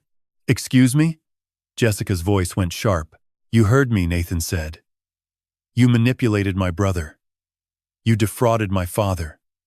You funneled money to your family while this restaurant bled, and now you're standing here calling Tyler weak because he's choosing accountability over ego. He took a step closer to her. So, here's what's going to happen. You're going to leave this office. You're going to leave this restaurant, and you're going to stay away from my family. If you don't, my father's attorney will be filing charges with the Charleston County prosecutor Monday morning. Forgery. Fraud. Embezzlement. Your choice. Jessica looked at Tyler, waiting for him to defend her, to take her side, to be weak. One more time. He didn't. He just sat there, hands in his lap, eyes on the floor, silent, her face twisted. Fine, she said. She grabbed her purse from the desk. But don't come crying to me when this whole thing collapses. You're pathetic. Both of you. She walked out, her heels clicking against the hardwood hallway, sharp and fast and growing fainter, until the back door opened and slammed shut. The three of us stood in the sudden silence. The office felt larger now, the air lighter, like something poisonous had been vented out. Nathan walked over to Tyler, held out his hand. Stand up, he said. Tyler looked at him, confused, exhausted. Stand up, Nathan repeated. Tyler stood, and Nathan pulled him into a hug. Not gentle, not careful. A hard, fierce embrace. The kind that says, I'm angry, and I love you, and don't you dare fall apart. You screwed up, Nathan said quietly. Badly. But you're my brother, and I'm not giving up on you. Tyler's shoulders started shaking, but he didn't pull away. He just stood there and let Nathan hold him together. I watched them. My two sons. One who'd tried to warn me. One who'd nearly destroyed everything. And I felt something loosen in my chest. Not forgiveness. Not yet. But something close to its beginning. When they finally broke apart, Nathan looked at me. So, what's the plan? I pulled out a chair and sat down. The plan is, we save this restaurant, and we save Tyler in the process. Nathan nodded. Took a seat. Tyler hesitated. Wiped his face with his sleeve. Then sat down too. The three of us. Father and sons. Surrounded by evidence of everything that had gone wrong. But for the first time in months, facing the same direction. It was going to be hard. It was going to be slow. It was going to hurt. But we were still here. And that was the beginning. The first Friday night at 10 p.m. sharp, Tyler appeared at the back entrance of Morrison and King, wearing a plain white t-shirt, dark jeans, and a canvas apron still stiff from the package. His name tag read Ty. Not Tyler Morrison. Not the former owner. Just Ty. I watched from the hallway as he signed in at the time clock. His hand was steady, but his jaw was clenched so tight I could see the muscles working beneath his skin. Two line cooks passed him on their way to the walk-in cooler. They glanced at him, then at each other. A quick look that said everything. They knew. Of course they knew. In a kitchen this size, Everyone knew everything within 48 hours. The staff had watched Tyler disappear from management. They'd watched Jessica clean out her office. They'd watched me bring in a new executive chef 3 days ago. And they'd drawn their own conclusions. Robert Ashford was waiting for Tyler at the dish station. I'd hired Robert the Monday after the confrontation. 52 years old. 26 years in professional kitchens. Executive chef positions in Charleston, Asheville, and Greenville. A James Beard semifinalist twice. The kind of man who'd earned his authority through decades of heat and pressure and relentless standards. When I'd called him with the job offer, I'd told him the full story. Every detail. The investment. The fraud. The gambling. The theft. The ultimatum. I'd expected hesitation, maybe refusal. Instead, Robert had listened to the entire account and then said one sentence. I've seen kitchens save people before. I'll take the job. Now he stood at the dish pit, arms crossed, watching Tyler approach. You must be Ty, Robert said. His voice was flat, professional. No warmth, but no cruelty either. Just the measured tone of a man who'd managed hundreds of cooks and didn't waste energy on preamble. Yes, sir, Tyler said. Good. Robert pointed at the dish station. 3-compartment sink. Rinse, wash, sanitize. Rack goes on the left. Clean plates on the right. Crystal and stemware, hand-washed only. You break something, you tell me. You don't hide it. And you don't throw it away. Questions? No, sir. Robert nodded once. Then he was gone. Back to the line where dinner service was winding down and the late-night tickets were starting to come in. Tyler stood there alone at the dish pit. The station was already backed up. Stacks of dinner plates caked with sauce. Wine glasses smeared with lipstick. Cast iron skillets crusted with fond. Ramekins. Mixing bowls. Sheet pans. An avalanche of porcelain and steel that would take hours to clear. He picked up the first plate, scraped it, rinsed it, placed it in the wash compartment, then the next, and the next, and the next. I watched for 10 minutes. Then I turned and walked out through the employee entrance. He didn't need me hovering. He needed to do this on his own. I drove home. But I didn't sleep. I sat in my study until 2 in the morning, staring at Margaret's photo, wondering if I'd done the right thing, wondering if this would save him or break him, wondering if there was even a difference.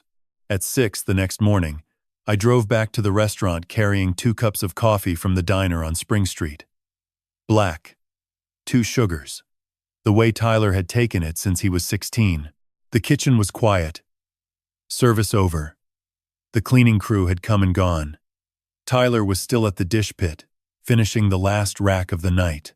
His white shirt was soaked through with sweat and splattered with grease. His hair was plastered to his forehead. His hands were red and raw from 8 hours of scalding water. When he looked up and saw me, something passed across his face. Exhaustion. Shame. But also something else. Something I couldn't quite name. I set the coffee on the prep counter. He picked it up without speaking. Took a long sip. His hands trembled slightly from fatigue. How was it? I asked. He was quiet for a moment. Then, hard. I nodded. I broke a wine glass around midnight, he said. Riedel. One of the expensive ones. I told Robert immediately.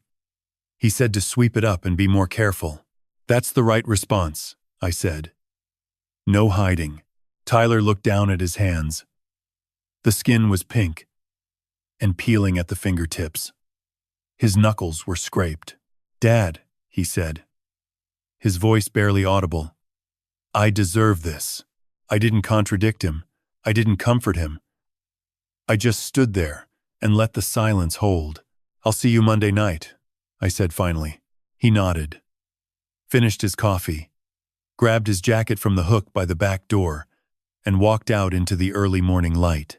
I watched him go, shoulders slumped, moving slowly, looking every bit like a man who'd just worked an 8-hour shift, doing the hardest, lowest job in a professional kitchen. But he'd shown up. He'd done the work. And he'd be back Monday to do it again. The first week was brutal. Tyler worked 4 nights, 10 to 6. His hands blistered, then calloused. His back ached from leaning over the sink. He went through 3 aprons in a single shift because the grease soaked through faster than he expected. On Tuesday of the second week, he dropped a stack of dinner plates. 5 of them. They shattered across the tile floor in a sound like a small explosion. $200 in porcelain. The entire kitchen went silent. Tyler stood there, face red, hands dripping. Every cook on the line watching. Robert appeared. Looked at the mess. Looked at Tyler. "Clean it up," he said. "Don't let it happen again. That was it. No screaming. No lecture. Just consequences and expectations. Clean it up. Do better." The same lesson I'd been trying to teach in different words. By the end of the 3rd week, Robert called me on a Saturday morning. 6:30. I was already awake. "He's not great," Robert said. His voice neutral. Factual. "He's slow. His technique is sloppy. He doesn't know how to stack a rack efficiently. And he uses too much water." I waited. "But he's not quitting," Robert continued. "He shows up. On time. Every shift. He doesn't complain. He doesn't make excuses. And when he screws up, he owns it immediately." A pause. "That means something," Robert said. "In my experience, people who don't quit and don't make excuses eventually figure out the rest." I hung up the phone and sat in my study. Sunlight was just starting to come through the window, turning the dust motes gold. Margaret's photo caught the light. "He's going to make it, Maggie," I whispered. "It's going to take time, but he's going to make it." 2 months in, Nathan drove down from Raleigh on a Saturday, without telling me he was coming. I didn't find out until mid-afternoon, when I saw his car in the restaurant's side lot, a gray Tesla parked between Robert's pickup truck and the produce delivery van. I was in the small administrative office 2 doors down from the kitchen, reviewing the week's financials. Since taking over, I'd been coming in 5 days a week. Restructuring vendor contracts, renegotiating the terms on Jessica's fraudulent SBA loan, cutting expenses that didn't make sense. The bleeding had slowed, but the restaurant was still operating at a loss. We needed more revenue and fewer ghosts in the books. I stepped into the hallway and looked toward the kitchen. Nathan wasn't there. I checked the dining room, empty between services. Then I heard voices coming from the break room at the end of the corridor. A small, windowless room with a folding table, a refrigerator that hummed too loudly, and 2 plastic chairs. I walked toward it. Stopped just outside the door, which was cracked open about 6 inches. I could hear them clearly. Nathan's voice first. "Hey, got a minute?" Then Tyler's. Surprised. "Yeah. Of course. What are you doing here?" "Thought I'd check in. See how you're doing." I pressed my back against the hallway wall. I should have announced myself. Should have walked in and joined them. But something told me to stay.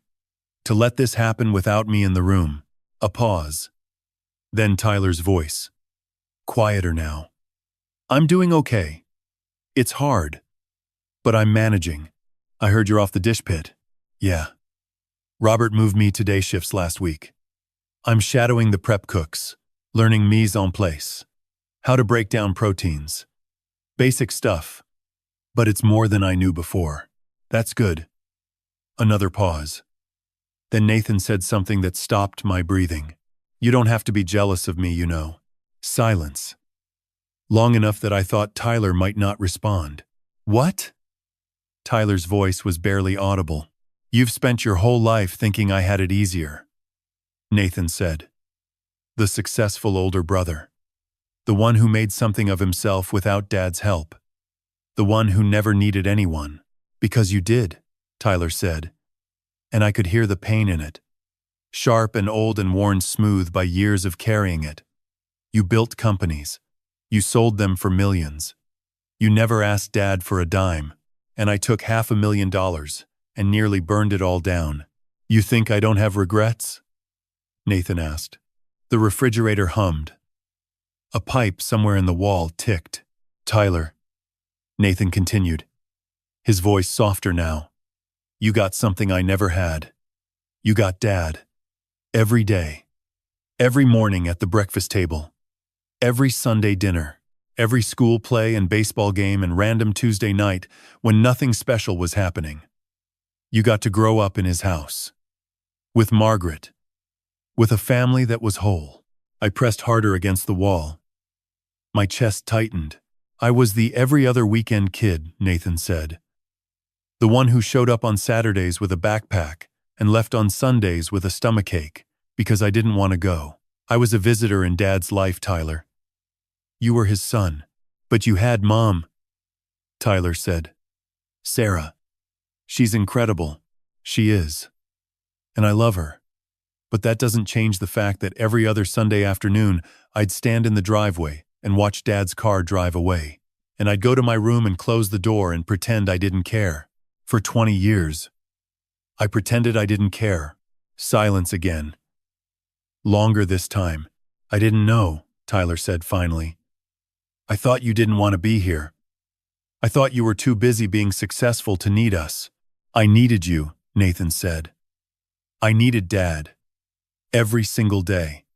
But I learned early that needing people hurt too much when they couldn't be there. So I built a life where I didn't need anyone. Companies. Money. Independence. All of it was armor. The sound of a chair scraping. Movement. I'm not saying this to make you feel guilty, Nathan continued.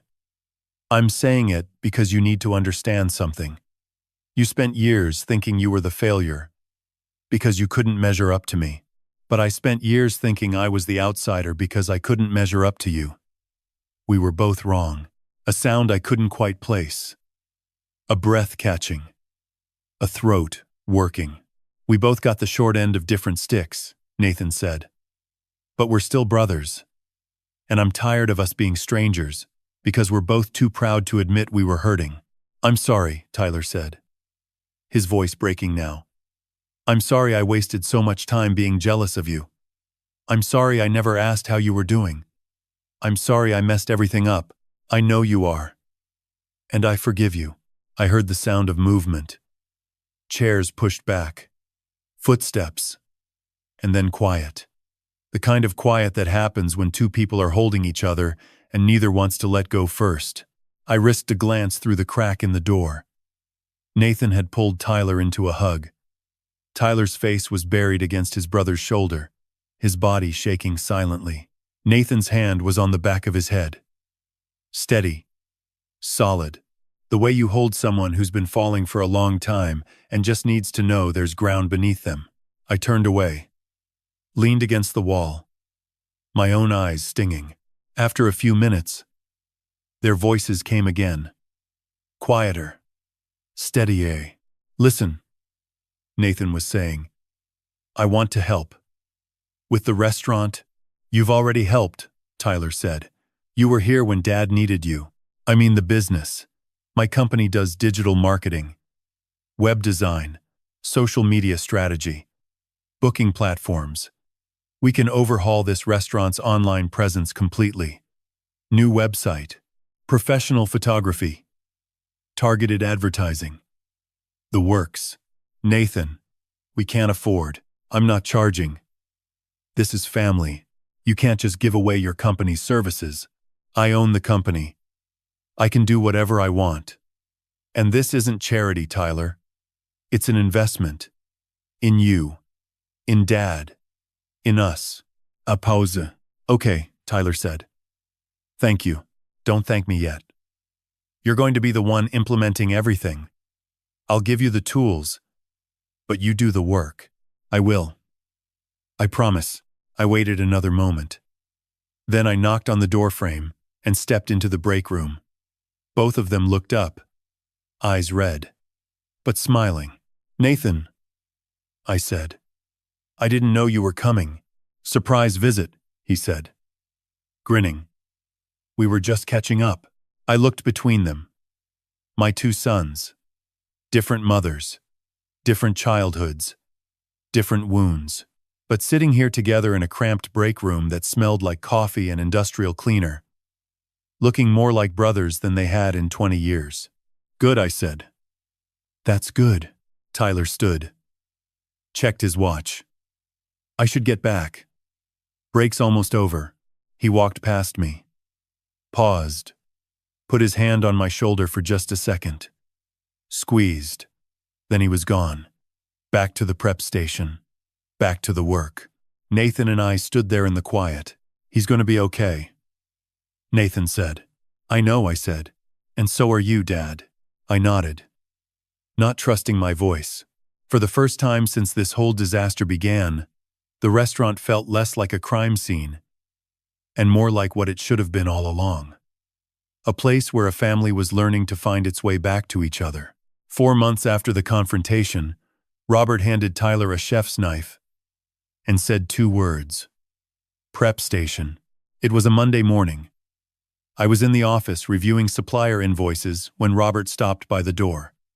"Your son's off the dish pit," he said. "Starting prep today." I looked up. "Already? He's earned it." Robert's expression didn't change. He wasn't the type to celebrate incremental progress. He simply noted it and moved forward. "He can break down a chicken faster than my Saturday night guy. Might as well put him where he's useful."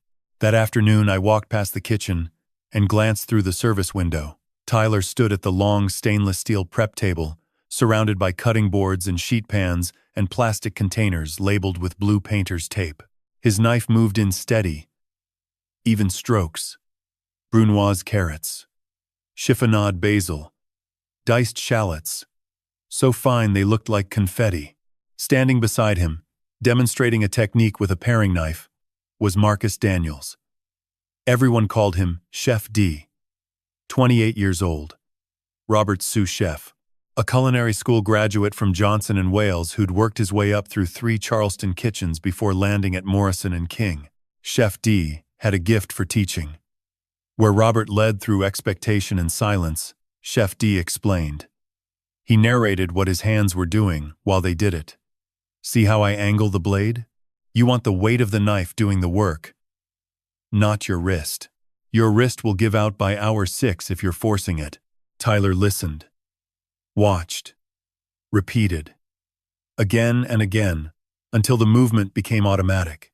Over the following weeks, Chef D became Tyler's daily mentor. Knife skills in the morning, sauce fundamentals in the afternoon, timing and coordination during prep for dinner service, how to read a ticket, how to anticipate what the line would need before they called for it. Tyler took notes on his phone after every shift. I'd see him in the break room, typing furiously with his thumbs, recording everything Chef D had taught him that day. Techniques, temperatures, ratios. The small specific knowledge that separated a cook from someone who just heated food. Meanwhile, Nathan's marketing was transforming the restaurant's visibility. His team rebuilt the website from scratch in 6 weeks. Clean design, mobile optimized, professional photography that made every dish look like a painting, an integrated booking system that allowed instant reservations with real-time availability. They launched an Instagram account. Daily posts. Behind-the-scenes kitchen footage, close-up shots of plated dishes, with natural light catching the textures, short videos of Robert torching a creme brulee or Chef D shucking oysters with a grin. Within a month, we had 4,000 followers. Within 2 months, 8,000. Nathan was spending roughly $4,000 a month on targeted ads. Couples in Charleston, looking for date night restaurants. Tourists, planning trips to the Lowcountry. Food enthusiasts following Southern cuisine accounts. Every dollar returned 3 in bookings. The numbers started moving. I watched them climb on the spreadsheets I reviewed every Monday morning. Month 4 revenue, $38,000. Barely covering operating costs. Month 5, 40. 6,000. The new booking system was converting browsers into diners. Month 6.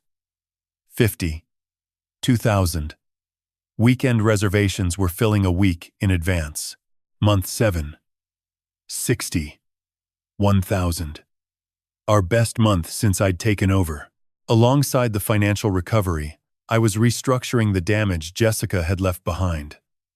The SBA loan had been the most urgent problem. $180,000 at predatory terms, secured against the restaurant.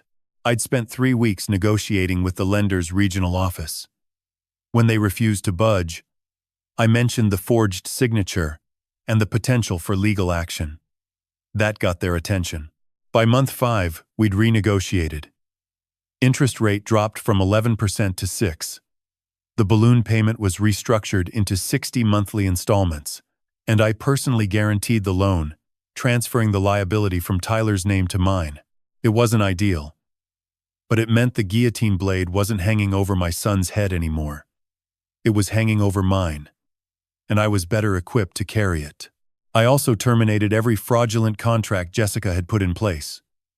The Low Country consulting payments stopped the day after the confrontation. Derek Walsh received a certified letter from Victor Huang's office informing him that his services were no longer needed and that any future contact with the restaurant or its owners would be referred to the Charleston County prosecutor. He never responded. I didn't expect him to.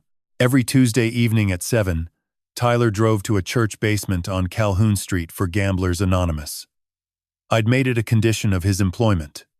Non-negotiable. Miss a meeting without a documented reason and he was terminated. No second chances on that point. He never missed one. Not once in 7 months.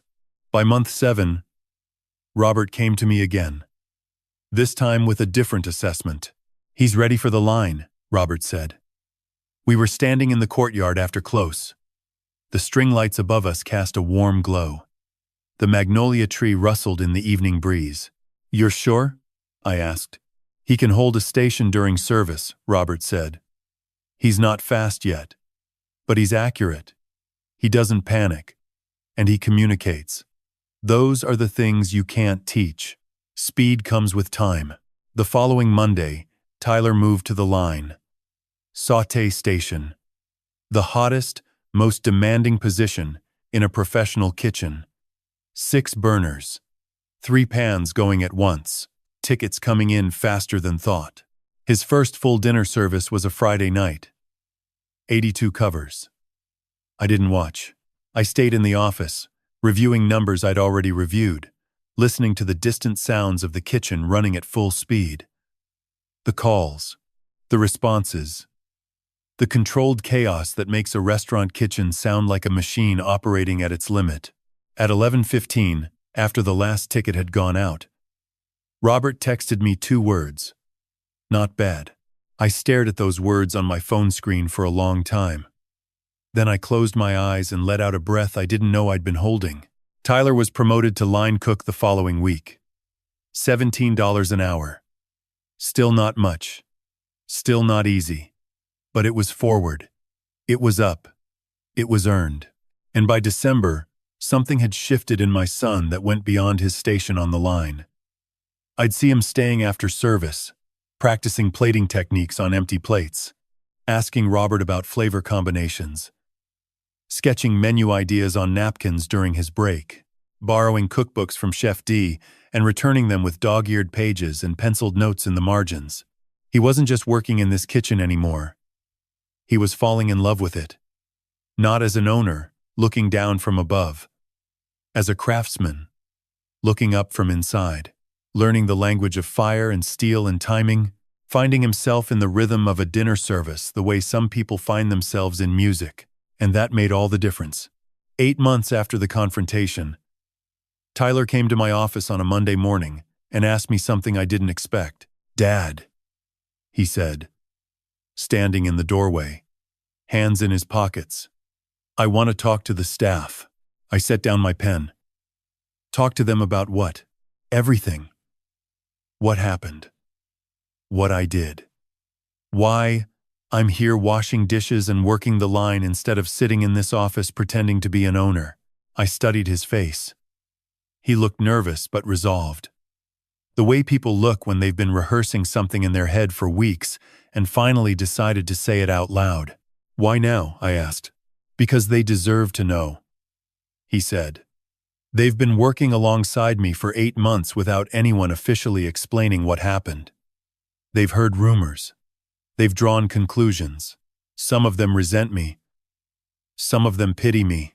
I don't want either. I want them to hear the truth from me. I lean back in my chair. Have you talked to Robert about this? He thinks it's the right move.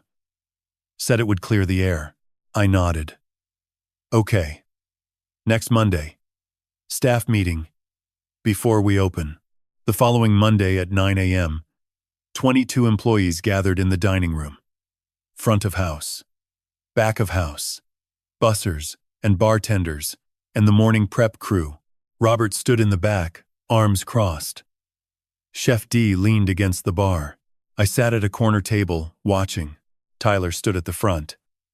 No podium. No notes.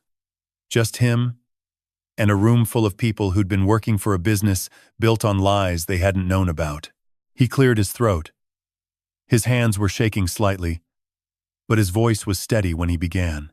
I owe all of you an apology, he said. And an explanation. When this restaurant opened, I was supposed to be running it. My name is on the sign. My father's money built these walls. But the truth is, I wasn't running anything. I was hiding. The room was silent. A server near the window shifted in her seat. A line cook crossed his arms. My ex-wife committed fraud against this restaurant, Tyler continued. She funneled nearly $40,000 to her brother through a fake consulting company. She forged my signature on a loan that put this business at risk, and I let it happen because I wasn't paying attention. Because I was too consumed by my own problems to notice what was going on right under my nose. He paused. Took a breath. I also have a gambling addiction, he said. Sports betting. I lost over $60,000 in less than 2 years, and when I couldn't pay my debts, I stole $18,000 from my own father. A murmur rippled through the room. Someone inhaled sharply. Tyler didn't flinch. 8 months ago, my father sat me in that office back there and showed me evidence of everything I'd done, everything that had been done in my name. And he gave me a choice. Walk away with $40,000 and never come back, or stay and start over as a dishwasher earning $14 an hour. He looked around the room, meeting eyes, not avoiding anyone. I chose to stay. And for the past 8 months, I've been learning what it actually means to work in this restaurant. Not as an owner, not as a manager, as the guy at the bottom of the ladder working his way up one rung at a time. He paused again. His voice softened. I know some of you resent me for being here. I know some of you think I don't deserve a second chance. And honestly, you might be right. But I'm asking you to judge me by what I do from this point forward, not by what I did before. I'm going to keep showing up. I'm going to keep earning my spot. And I'm going to do everything I can to make this restaurant something we're all proud to be part of. Silence. 3 seconds. 5. The kind of silence that could go either way. Then Chef D straightened up from the bar and started clapping. Slow, deliberate, not performative. Just acknowledgement. Then Robert. Then the morning prep cook. Then a server. Then another. Until the whole room was applauding. Not thunderous. Not celebratory. But real. Tyler's eyes went glassy. He nodded once. Thank you, he said. Then stepped back. I watched from my corner table and felt something warm spread through my chest. Margaret used to say that apologies without changed behavior were manipulation. Tyler had changed his behavior for 8 months before speaking a single word of apology. That made the words mean something. 2 weeks later, we got our first major catering inquiry. A corporate law firm hosting a client appreciation dinner for 80 guests. Private dining room. 4-course meal. Wine pairing. Budget. $8,500. Robert assigned Tyler to lead the prep for the event. All proteins, all sauces, all timing coordination with the line during service. The evening of the dinner, I stayed in my office. I could hear the kitchen running at full capacity through the walls. The rapid-fire calls, the clatter of plates, the sizzle of pans. At 9:45, something went wrong. I heard a shout from the kitchen. Then Tyler's voice, calm but urgent. "Robert, oven 2 is down. We've got 12 ribeyes, and no heat." I stood up. My instinct was to rush in, to help, to fix. But Robert's voice came back, steady. "What's your solution, Ty?" A 3-second pause. Then Tyler. "Move everything to the wood fire. Adjust the sear time by 90 seconds. I'll replate on hot iron to hold temperature." "Do it," Robert said. I sat back down, hands trembling. But Tyler didn't need me in that kitchen. He needed to solve it himself. 40 minutes later, my phone buzzed. A text from Robert. "Event complete. Client happy. 0 complaints." Tyler handled the oven situation perfectly. The next morning, the law firm's managing partner sent an email praising the food, the service, the seamless execution. She asked about booking quarterly events. I forwarded the email to Tyler with one line. "You did this. Not we. You." He replied with 2 words. "Thanks, Dad." By month 14, Robert walked into my office with a formal recommendation. "It's time," he said. "Sous chef. $48,000 a year. He's earned it. D. F. A pime. F. I. D. I didn't hesitate. Set it up. That Friday, I called Tyler into my office. He sat down, wary. I slid an envelope across the desk. His name, typed on the front. He opened it. "Read it. Read it again." "Dad," he started. His voice caught. "You earned this," I said. "Every shift. Every plate. Every Tuesday night meeting. This is yours." He looked up, his eyes wet. But he was smiling. A real smile. The first one I'd seen in over a year. "Thank you. Don't thank me. Thank yourself. Thank Robert. Thank Chef D. They believed in you when you gave them every reason not to." He folded the letter carefully and put it in his pocket. Then he stood, walked around the desk, and hugged me. A quick, fierce embrace that said more than any words could. "I won't let you down," he said. "I know you won't, son." In the spring of the 3rd year, Robert Ashford walked into my office and told me he was leaving. "I've been thinking about this for a while," he said, leaning against the doorframe the way he did when he had something to say, and wanted to say it simply. "There's a space in Greenville, old textile building. Good bones. I want to open something of my own." I studied him for a moment. 20 months he'd been here. 20 months of running this kitchen with the precision of a surgeon and the patience of a saint. He'd taken my broken son and turned him into a cook. A real one. Not a pretender. "When?" I asked. "End of next month." "That gives you 6 weeks to transition." "And Tyler?" Robert crossed his arms. "He's ready. Not perfect. He's still young and he makes mistakes. But he's ready to run a kitchen.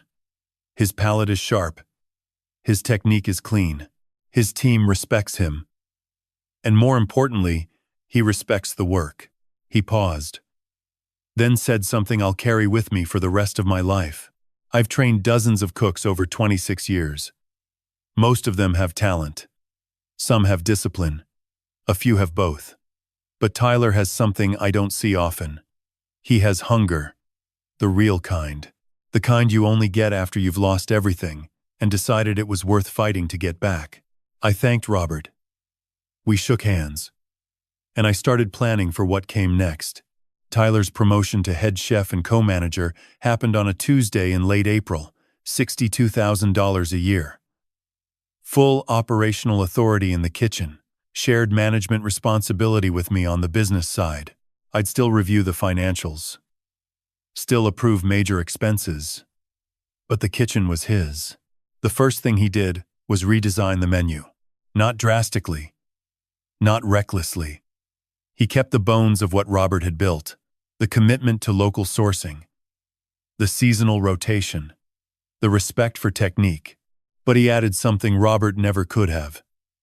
History, family, memory. Margaret's shrimp and grits appeared on the menu as a Friday special. Not the fancy version you see at tourist restaurants with truffle oil and microgreens.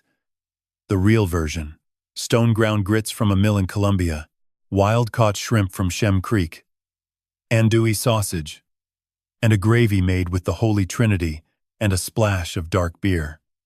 The recipe Margaret had cooked every Friday night for 20 years. Tyler called it Maggie's Shrimp and Grits on the menu, with a small note underneath. For my mother, who taught me that food is how we say, "I love you," when words aren't enough. The first time I read that menu, sitting at the bar on a quiet Tuesday evening, I had to put it down and look away. My eyes were blurring, and I didn't want the bartender to see. He added other things too. Margaret's braised short ribs with red wine and thyme served over creamy polenta. Her peach cobbler with brown butter ice cream, using peaches from a farm in Edisto that Margaret and I had visited every August. Each dish was elevated, refined, made worthy of a fine dining restaurant, but the soul of it was hers. And Tyler had found a way to honor that without making it precious or sentimental. The food was extraordinary, and Charleston noticed. In June, Charleston magazine published their annual dining issue. Morrison and King received a full-page feature. The headline read, "Best New Southern." The writer praised the seasonal menu, the commitment to local ingredients, and what she called an emotional depth, unusual in restaurants at this level. She singled out Maggie's Shrimp and Grits as the dish that defined the restaurant's philosophy, honoring tradition without being trapped by it. Reservations filled within hours of the article going online. That same month, Nathan proposed the ownership buyback. We sat in my office on a Sunday afternoon, the restaurant closed, sunlight coming through the courtyard window. "It's time," Nathan said. "Chris has been paying his own way for over 2 years. He's transformed this kitchen. Revenue is up 60% from when you took over. He should have a real stake. One he earned. One he paid for." I'd been thinking the same thing. So I drafted the terms. Tyler would purchase an additional 15% stake from me. Fair market value, approximately $190,000. Payment, $1,200 per month for 12 years. No interest. The 10% gifted stake he already held would remain as is. Total ownership after buyback, 25%. Conditions: maintain sobriety, continue GA attendance, monthly financial transparency. If he relapsed or walked away, the purchased shares reverted to me. I presented it to Tyler on a Wednesday evening after service. He read the terms twice, asked 3 questions, then signed. His first payment posted April 1st, $1,200. He never missed one. That fall, Tyler met Emily Park, 34 years old, a pediatric nurse at MUSC. They met at a GA community event. Not a meeting, a fundraiser. She was volunteering at the registration table. He was there because Chef D had dragged him along. Tyler told me about her a month after they'd started seeing each other. He was nervous, vulnerable in a way I hadn't seen since the confrontation. "She knows everything, Dad," he said. "About the gambling, about what I did, about all of it." I told her on our second date, because I didn't want to build something on lies again. "And?" I asked. She said, "Everyone has a story." Tyler said, "What matters is whether you're still writing it or just rereading the bad chapters." I liked her already. Christmas Eve. The third one since the confrontation. Nathan drove down from Raleigh with his wife Amanda and their daughters, Lily and Grace. Tyler brought Emily. We gathered at my house in Mount Pleasant, the same kitchen where Tyler had first pitched his restaurant dream. The same table where I'd signed over $520,000 without a contract. But now the table held something different. Roast beef and gravy, and Margaret's cornbread stuffing. 7 people laughing. 2 brothers who'd found their way back to each other. A woman named Emily who looked at my son like he was someone worth believing in. Tyler stood at the end of the meal. Raised his glass. To second chances, he said. Nathan raised his. To family. I raised mine. To both. We drank. The house was warm. Outside, a cold December rain pattered against the windows. Not snow. This was the Low Country. But it felt like grace, just the same. On New Year's Eve, Tyler called at midnight. Not to ask for anything. Not to make excuses. Just to say, "Happy New Year, Dad. I love you." I hung up and looked at Margaret's photo on my nightstand. "He made it, Maggie," I whispered. He actually made it. The email arrived on a Tuesday morning in February of the 4th year. I was sitting at my kitchen table in Mount Pleasant, drinking coffee, watching cardinals hop along the fence. The subject line read, James Beard Foundation. 2024. Semifinalist notification. I read it 3 times. Then I set down my coffee because my hands were shaking. Morrison and King. Best Chef Southeast. Semifinalist. I sat there in the morning quiet and thought about Margaret. She would have screamed. She would have called everyone she knew. She would have driven straight to the restaurant and grabbed Tyler and spun him around. But Margaret wasn't here, so I sat alone and cried. Not sad tears. The kind that come when something you've been holding for years finally releases. The news spread fast. Food and Wine. Eater Charleston. The Post and Courier. Reservations booked out 6 weeks. Tyler handled it with grace. No arrogance. He thanked his team. He thanked Robert Ashford. He thanked Chef D. And Nathan. And in a quiet moment, standing under the magnolia tree in the courtyard, he looked up at the sky and whispered, "Thank you to God for giving him another chance to get it right." 3 weeks later, Tyler asked me to come to the restaurant on a Sunday. The place was closed. Quiet. He was waiting in the office, looking nervous. "Sit down, Dad," he said. He pulled an envelope from his desk and placed it in my hands. Inside was a receipt, stamped and signed, dated 3 days earlier. At the bottom, in bold lettering, paid in full, $18,000, $375 a month for 4 years. Tyler said, "It's done, Dad. Every cent I stole from you. I paid it back." I folded the receipt and put it in my shirt pocket, over my heart. Then I pulled my son into a hug and held him for a long time. Father and son, both changed, both scarred, both still standing. In May, Tyler hosted an anniversary dinner. 4 years since the confrontation. Private dining room. When I walked in, I stopped. White lilies everywhere. Margaret's favorite flower. The scent filled the room like a memory made physical. Nathan was there with Amanda and the girls. Chef D in a blazer. Robert Ashford, driven from Greenville. Emily beside Tyler, her hand resting on his. Tyler stood and spoke. About the confrontation. The dish pit. The long climb back. And at the end, he said something I'll carry forever. My father didn't save me by bailing me out. He saved me by holding me accountable. He loved me enough to let me fall, and then he loved me enough to stand nearby while I learned to get back up. I thank God every day that he was strong enough to do it. Nathan spoke next. Brief. He said his brother had shown him what courage meant. Not the absence of failure, but the willingness to stand back up in front of everyone who watched you fall. Then they looked at me. I stood. The lilies glowed in the candlelight. My wife Margaret used to say something, I began. She said consequences are how life teaches us. And love is how we teach each other. I looked at Tyler. 4 years ago I gave you consequences. The hardest I've ever given anyone. But I also gave you love. Not the kind that shields you from pain. The kind that walks beside you. Through it. The kind that believes you're strong enough to survive the lesson. God gives us free will, I said. He gives us the dignity of choice. But He also gives us accountability. Every consequence is a form of grace, because it means someone still believes you're capable of change. We raised our glasses. We drank. We ate Tyler's food. Margaret's recipes. A family rebuilt around a table that had once been empty. After dessert, Tyler gave me a framed photograph.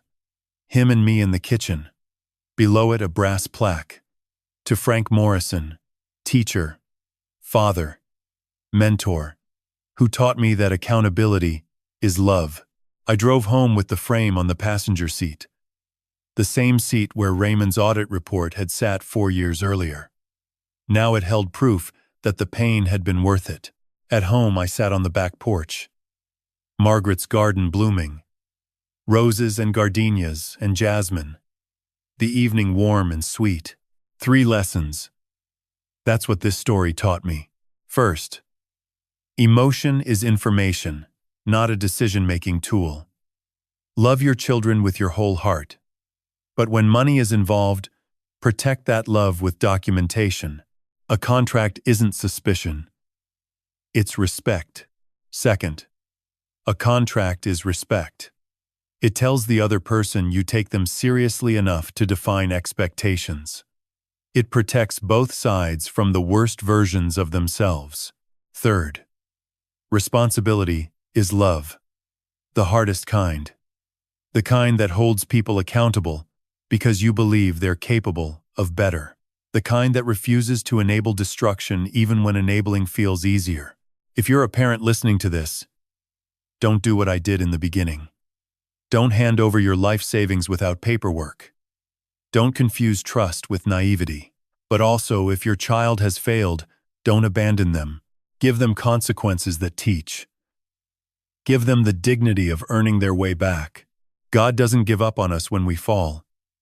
He gives us the chance to stand up again. And sometimes, He uses the people who love us most to show us how. If this story reached something in you, I'd be grateful if you'd share your thoughts below. Tell me what you would have done. Would you have confronted your son, made him start from the bottom, or chosen a different path? I read every comment. And if you'd like to walk with me through more stories about family and failure and redemption, I'd be honored to have you subscribe. My phone buzzed. A text from Tyler. Dinner Sunday?